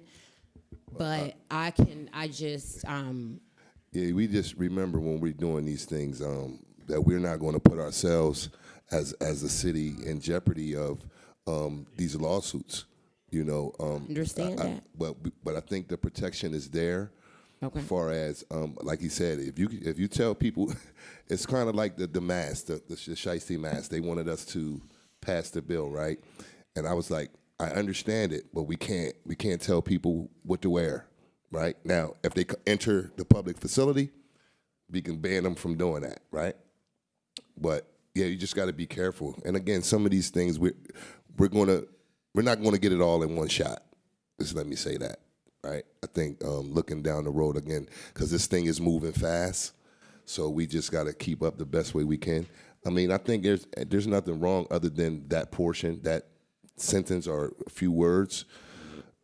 Everything else seems to be, if I'm. I think everything else is kind of what, and I hear what everyone is saying. And I am definitely up for amendments on it, but I also want to try to find a way to protect even us. And this is not easy. It's not easy. The wording's not easy. I don't want any lawsuits, but I mean, anyone's up for grabs. And I do know Councilwoman Green had put in with like access to databases. I did just add this one added with the facilities, city facilities and properties surrounding. But like I said, if So I'm up for amendments. I think you're very close. It's just the area surrounding problem, which basically means the public sidewalk where anyone's allowed to speak, right? That's the problem. I mean, but the non-public portions of the facilities is a very good idea. You know, that It's portion you already in have- there. The non-public portion is already in there. I'm sorry, I didn't hear you, Councilwoman. The non-public portion is what you're striking out, that they can't come into non-public city facilities. You're striking that and saying they can't come into public areas either. Can we put a stop on the facility, but not necessarily the area around? Meaning, such as when we have our building, we will close it for certain days of the week, and the public is not able to access the building during that time frame, although it's still a public building. Would it hold up better in court if it were just not access to the city's facilities, where we don't distinguish between public access, private access? I think the surrounding would be a problem in a lawsuit, but I don't know if we can't say you can't enter for the purposes of an arrest without a warrant into the facility and just leave it blank. I think that portion is there, I think, right? It's there, that, but I think it gets into saying the non-public. I think that the surrounding area is the, gray That's what I was area gonna right say. Would you there like- because it's public, anyone can go out on the surrounding areas. It's public property. Anyone can freely. So removing was my- property surrounding any facility. Yeah. That's the part. Yep. Would that be the part that could? Yep. Okay.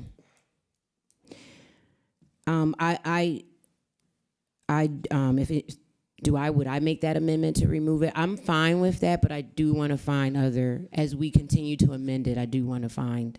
It is totally your call. And when I say you can't do it, I don't mean you can't do it. I mean, if you do it, you No, have a I don't. constitutional issue.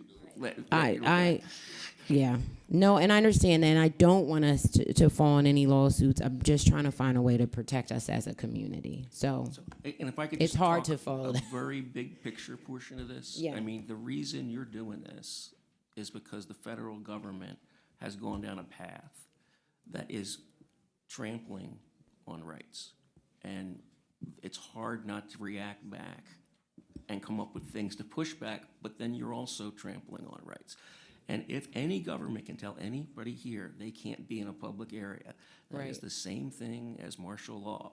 You know, you are now closing your streets to select classes of anyone, and you are just in deep water. But non-public things, you could do that. And frankly, you could pass a thing authorizing the mayor to close a structure, you know, on her judgment, to prevent access if necessary. You know, she controls and any mayor controls the access to buildings and decides opened and closed. So, How was this similar to martial law? no, if you can block people from being in public areas, any group of people, you're closing the streets. Your government is telling you that people can't be on the street if you have the power to do that. Okay. That's what I'm saying. Because we didn't order to militarize the streets at all. I just wanted to be that but be no, clear but I'm on saying that. that's when you close the streets. Okay. You close everything down, you know, and frankly, I think that's the worry people have where we're going. So. And what are we actually saying here, right? Where and I'm speaking with you guys as well. You guys probably can't hear me, but what are we really talking about with this portion? People coming into the building. I'm talking about regular people in the building that may be undocumented or whatnot, and then someone coming in, grabbing them out of here. Is that what we're talking about? I'm trying to prevent that from happening by saying Exactly. if you So don't. that's right. what we're That's talking why I about. had the judicial warrant. Yes. What I'm saying is. So again, I think the portion of where there is, if they don't have a warrant, what happens? What happens if they come into a public building and they don't have a warrant? Yes. Then it becomes a confrontation. Right.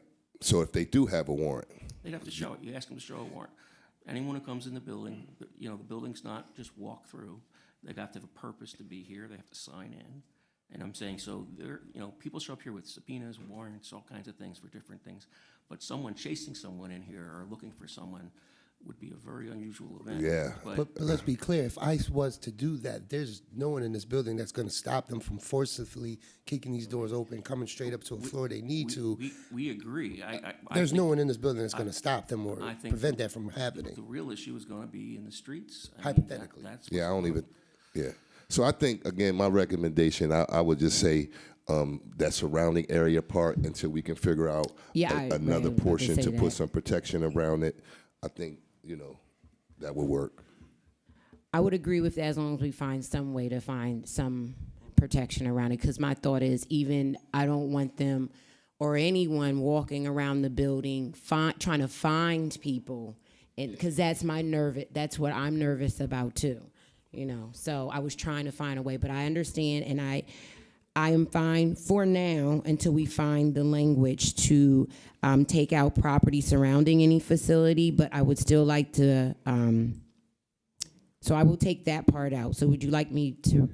The non-public portion of that in the city, in the facility, if we strike the non-public, it says facility, so we're not talking about outside, we're talking about in the building. And when you just say city facility, now it doesn't leave it to the interpretation, okay, you're not allowed to access the elevators to go upstairs, but you're allowed to get into the atrium and chase someone. That scenario of someone being chased into the building. When we say just facility, that may give more of what Councilwoman Rawls is looking for. Oh, you're saying take out, so you're saying take out city and just leave facility? I just see, no, I mean non-public. It says. At the bottom, yes. Not access to non-public city facilities. So what I'm doing is introducing a little bit more ambiguity so that you can say that we are now protecting you in the facility, as opposed to non-public may be interpreted as going back to offices or whatever. Okay. So how about if I strike property surrounding any facility and then you give an amendment to what you are saying to add into it? I just don't want to misspeak what you're saying. What I'm just saying is trying to find a way for you to square the round hole, is figuring out, just like saying, hey, I can't tell you can't walk out on the sidewalk, but I can tell you can't chase someone into the building. Right. Nope. I do. I get what you're saying. I just didn't want to say it incorrectly if there was a wording you wanted to put in there. I'm just saying if you were adding that amendment, just so we don't have non-public in there, so that way it leaves you to a broader area. And if you want more time to think about it, you could withdraw this one too and offer it at another time. Yes, I'm going to do that. Because I had a lot of suggestions, and I want to make sure I get this right. Okay. That's fine. If there's no further discussion, I would like to request a motion to resume our legislative session. So moved. Is there a second? Second. Thank you. Okay, so both amendment number 5 were withdrawn. So now we have the final amendment. You said that's needed for the clerk's office and the law bureau to reorganize. I thought Mr. Yeah, Rodriguez I have one more. Oh, I'm sorry. Yes. I'm No, sorry. no, I forgot problem, yours. problem. Yes. Do I need to make a motion first? Yes, please. Okay, I'd like to make a motion to add an amendment to the legislation. Should I read it off initially, or? Yes, please. I'll second. Something along the lines of, this is the teeth portion of it. Not sure, Madam Chair, if this exists, but I wanted to add a little bit of teeth to it.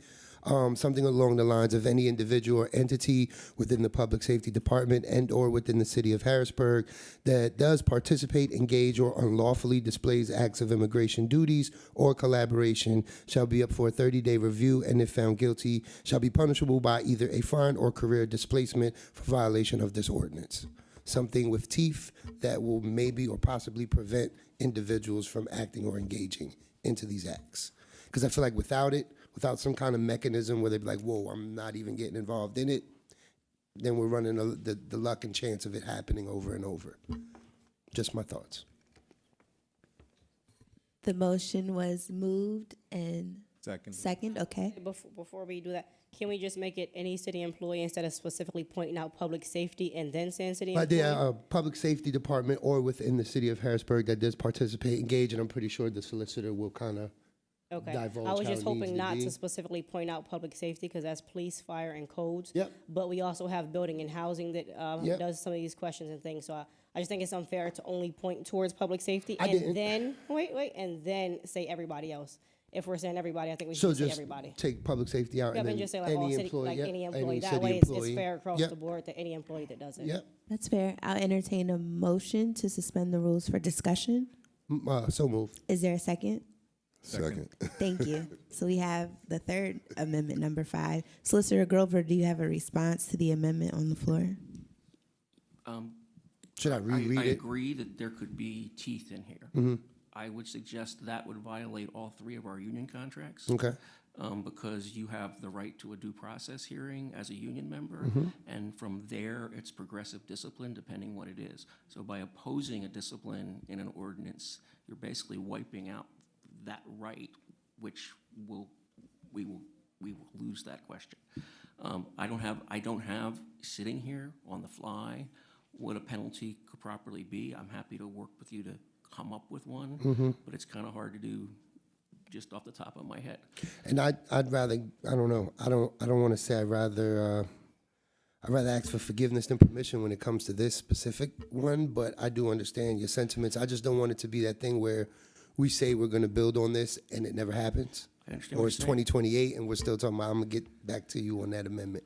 No, what I'm saying is, if for me to do that, I Mhm. would say you would end up not voting on the final bill tonight. Okay. If I think 2 of you are trying to come up with amendments, now that's up to you collectively, but, So you're saying if we just, without any FOP, let's say agreements, and we're just putting employees of the city of Harrisburg? all 3 unions would basically they have progressive discipline, all 3 unions as public employees. They have rights to a hearing, they have a right to, so I'm saying, and then that determines what the discipline is. So then even in that regard, this bill alone really wouldn't have the teeth or traction to prevent anyone from engaging regardless, because No. of those contracts will prevent them. No, because if they're violating a city ordinance, right? Mhm. And their supervisor finds they're violating it, then you start the disciplinary process, just like any other city ordinance. You can be disciplined for not following the law as a city employee, but it's done under the contract process for that. A manager can be terminated, their employees at will. Well, can't we create a mechanism maybe for there to be a caseload about it so council can be privy to the information? There has to be a way to hold these individuals accountable. There has to be a way. Without violating any agreements, without, But we add in that if a city employee violates this bill, that they will be subject to disciplinary action per the union contract. and do these contracts even forbid them from engaging in immigration within the city? No, I don't think so. But they Forbids them from require them to violating. follow the law, right? That's what I'm saying. An ordinance is a law, Mhm. and then you can be disciplined for failing to follow a law, But if there's no actions in the law that say what the discipline is, No, the law you're trying to pass, if in Pennsylvania, under labor law, it would be considered an unfair labor practice to put into an ordinance a particular punishment for a public employee has a property right in their job. That's simply the established law. And so if you put a discipline in an ordinance, you're violating the contract. You're basically overriding it. so where would the teeth and liability portion come from? What you come from, I think, which is not a bad suggestion, is to say that a violation of this ordinance shall be considered subject to discipline of the employee, and then it takes it where a discipline normally goes to the individual department. There's a chain, it goes to HR. If it's severe, it comes up to us and the mayor. So if you say that is your legal opinion for me, I would go with it. I just feel it's very vague and doesn't give enough of that power that where people would even be reluctant to engage.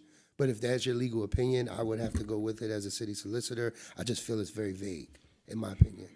Yeah, maybe it's the hour, I don't know. You know, you could write a book on labor law. I understand. Right, it's, and I can give you examples. I mean, if you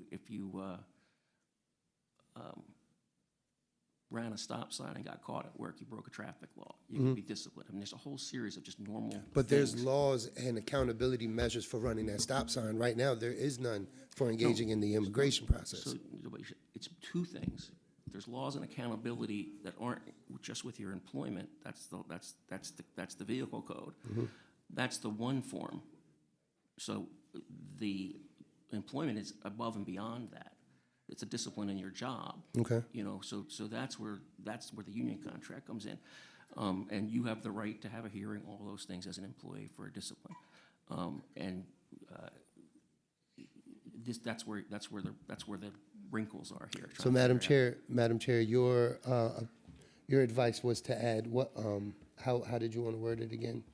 I believe it was something to the effect of any city employee that violates this bill would be subject to disciplinary action per the union contract. And for the sake of the bill, I would agree to that, and to also further look into what the possibilities could be for disciplinary actions. So I'd love to work with you on that, as you said you would be willing to. Sure. Solicitor Grover, would you, like the stop sign example, be able to add something that was punitive outside of employment law? You know, something as if there was a fine or so that would come along with this, just to kind of give you like that secondary teeth that wouldn't be quite a part of, you know, the employee or employee agreement, since we are passing a law and not just an HR standard. But it's directed specifically at city employees, the law. So it has to be under employment law. We don't have a portion of this that's non-city employee. Right? We're not saying like a citizen can't, you know, Right, this violate doesn't restrict This is citizens just, from what they can do. It doesn't directly restrict anybody what they can do except city employees. That's so you have to use employment law in the analysis.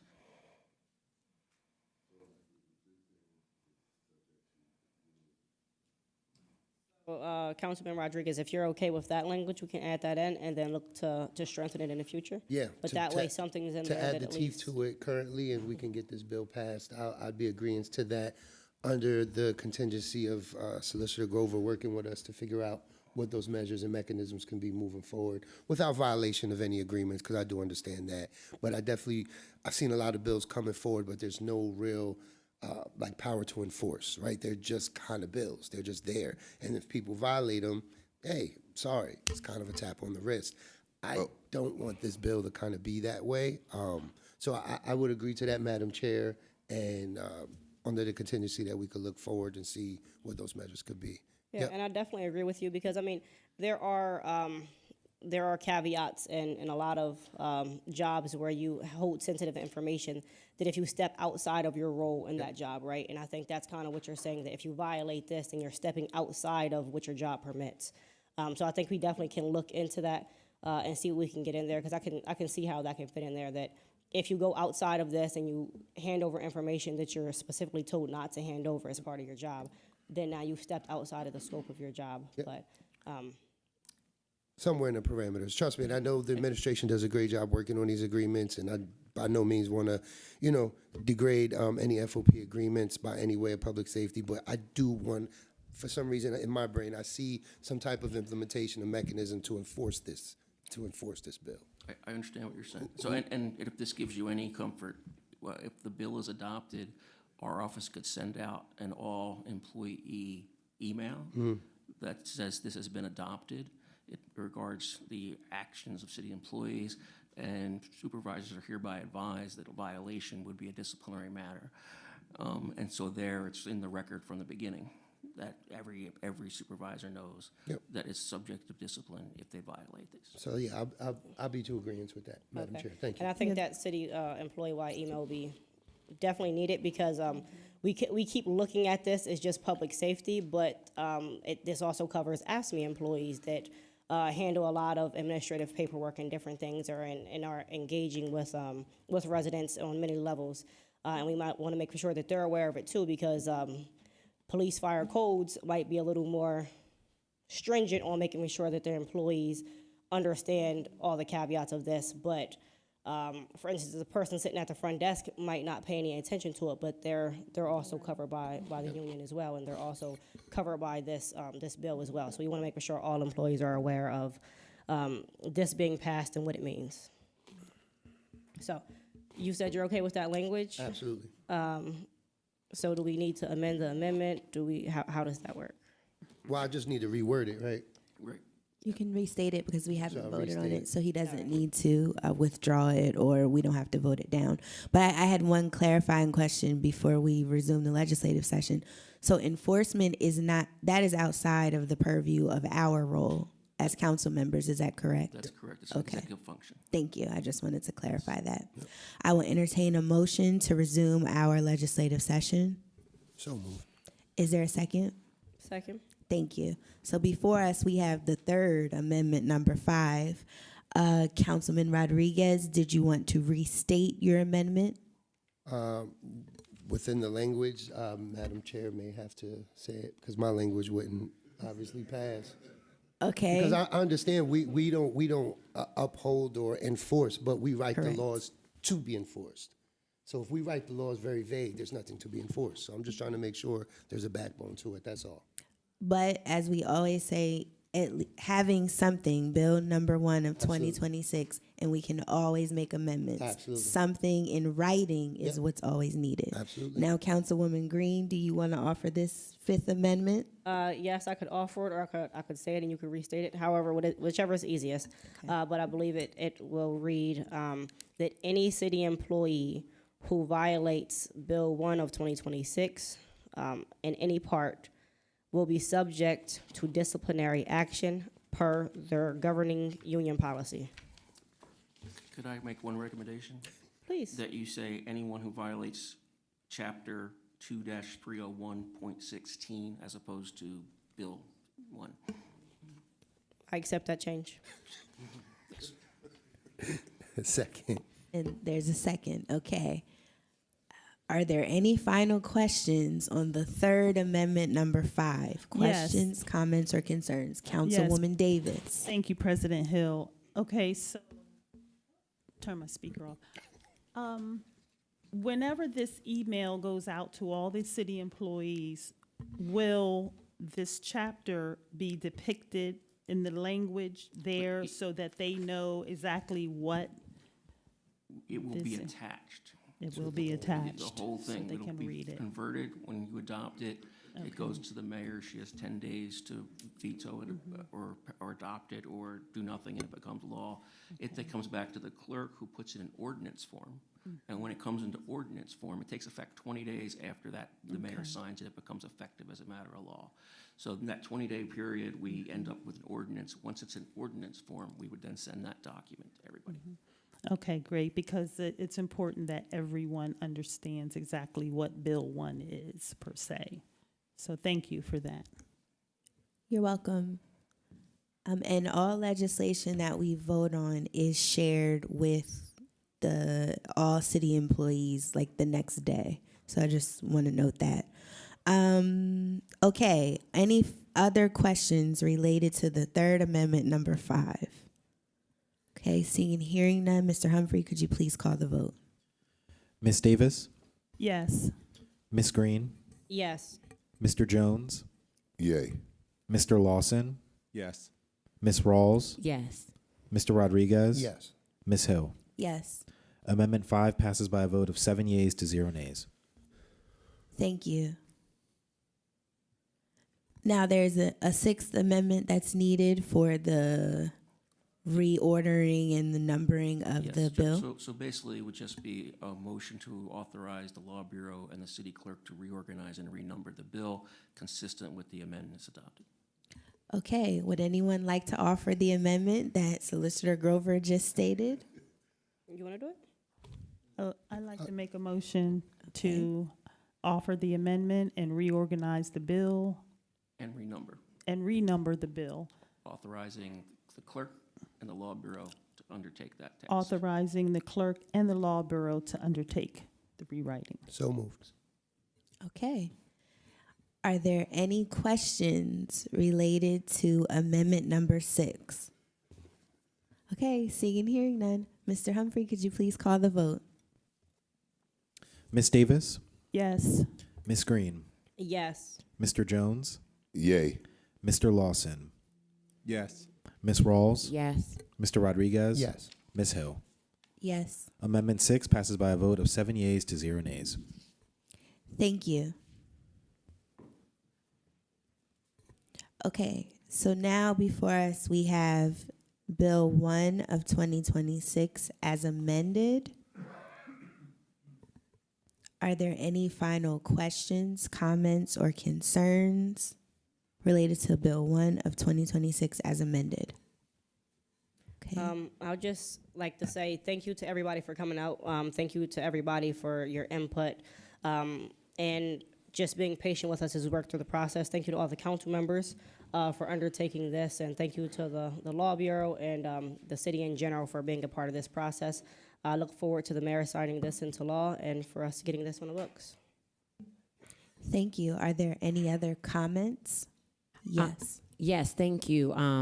Same sentiments, just thanking everyone. I also just want to thank community members who work with me on some of my amendments.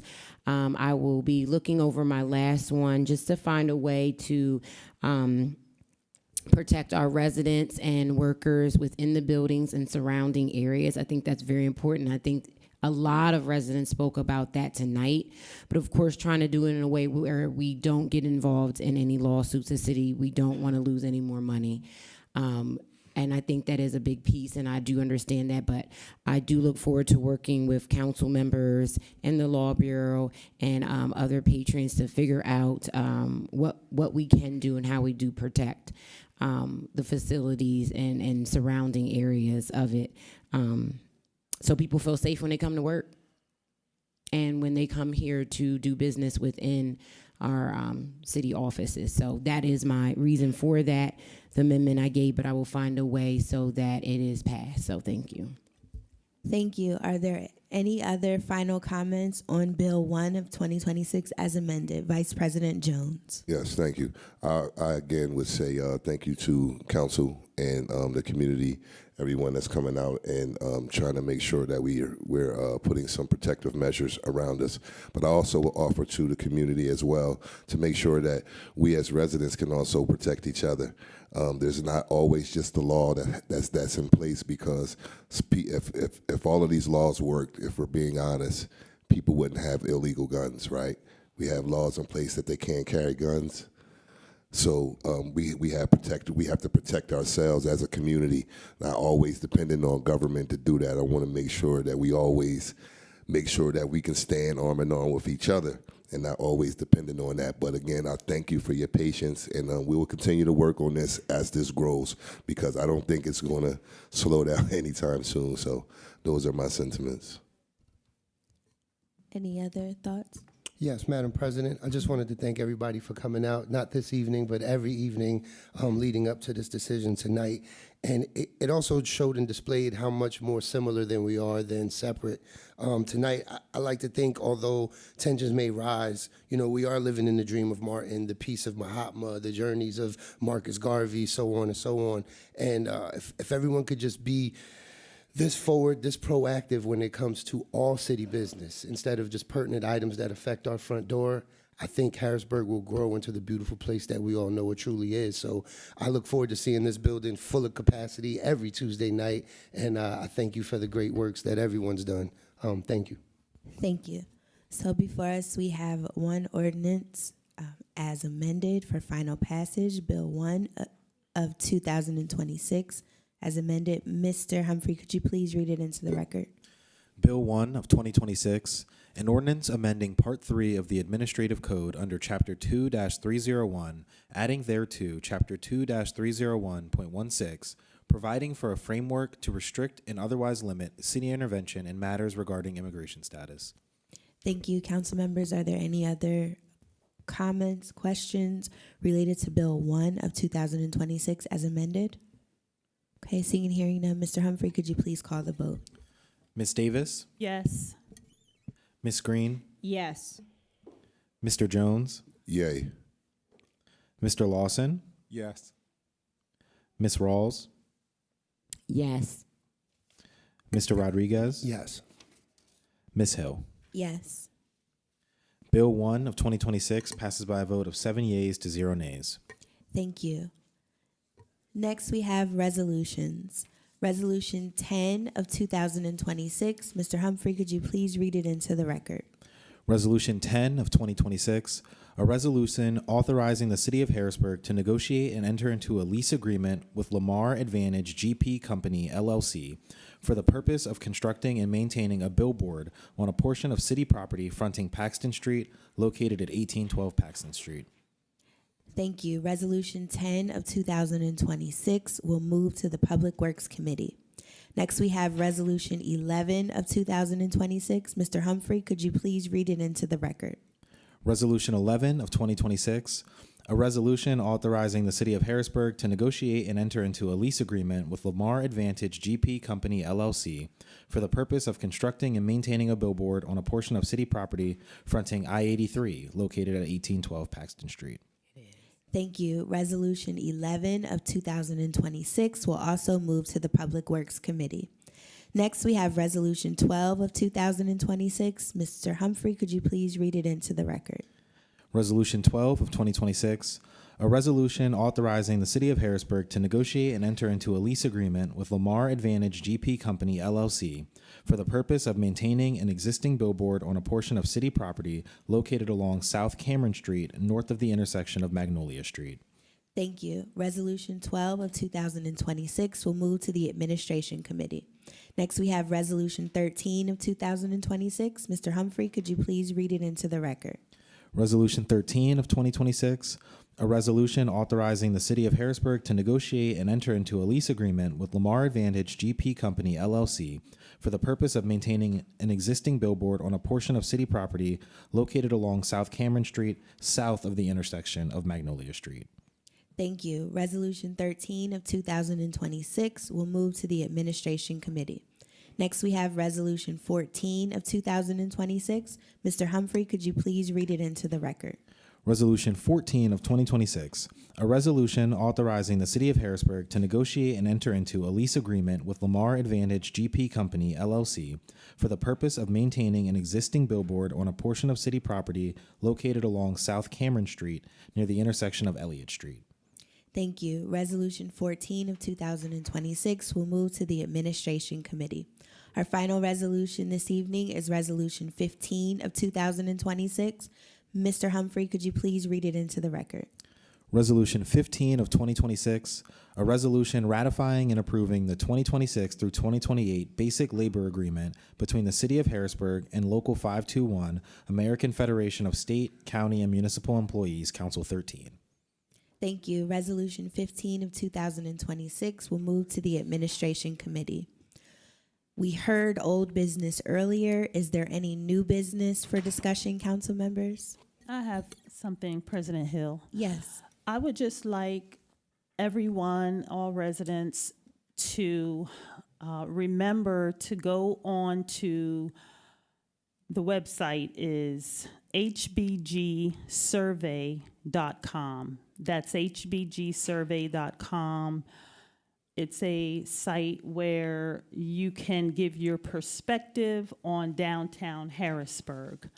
It's being led by the City of Harrisburg and CREDIC, and it's important to so that we can hear from everyone in regards to their perspective on the development and revitalization of Harrisburg or downtown going forward. Thank you.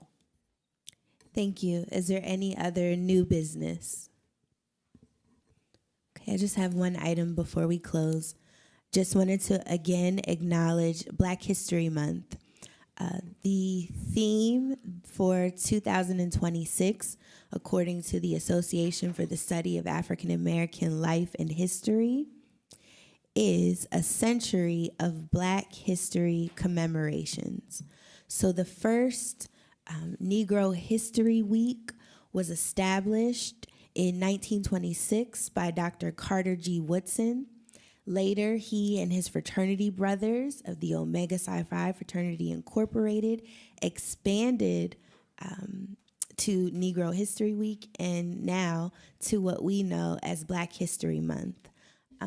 I would like to encourage everyone, there are a few more days left in the month of February. So Historic Harrisburg Association has a full display of the Old Eighth Ward and other significant areas and individuals that have been prominent within the city of Harrisburg. So I'd encourage you to go check it out before the end of the month. Okay, if there's no further business for discussion, the time is 8:52 p.m. I will entertain a motion to adjourn. So moved. Is there a second?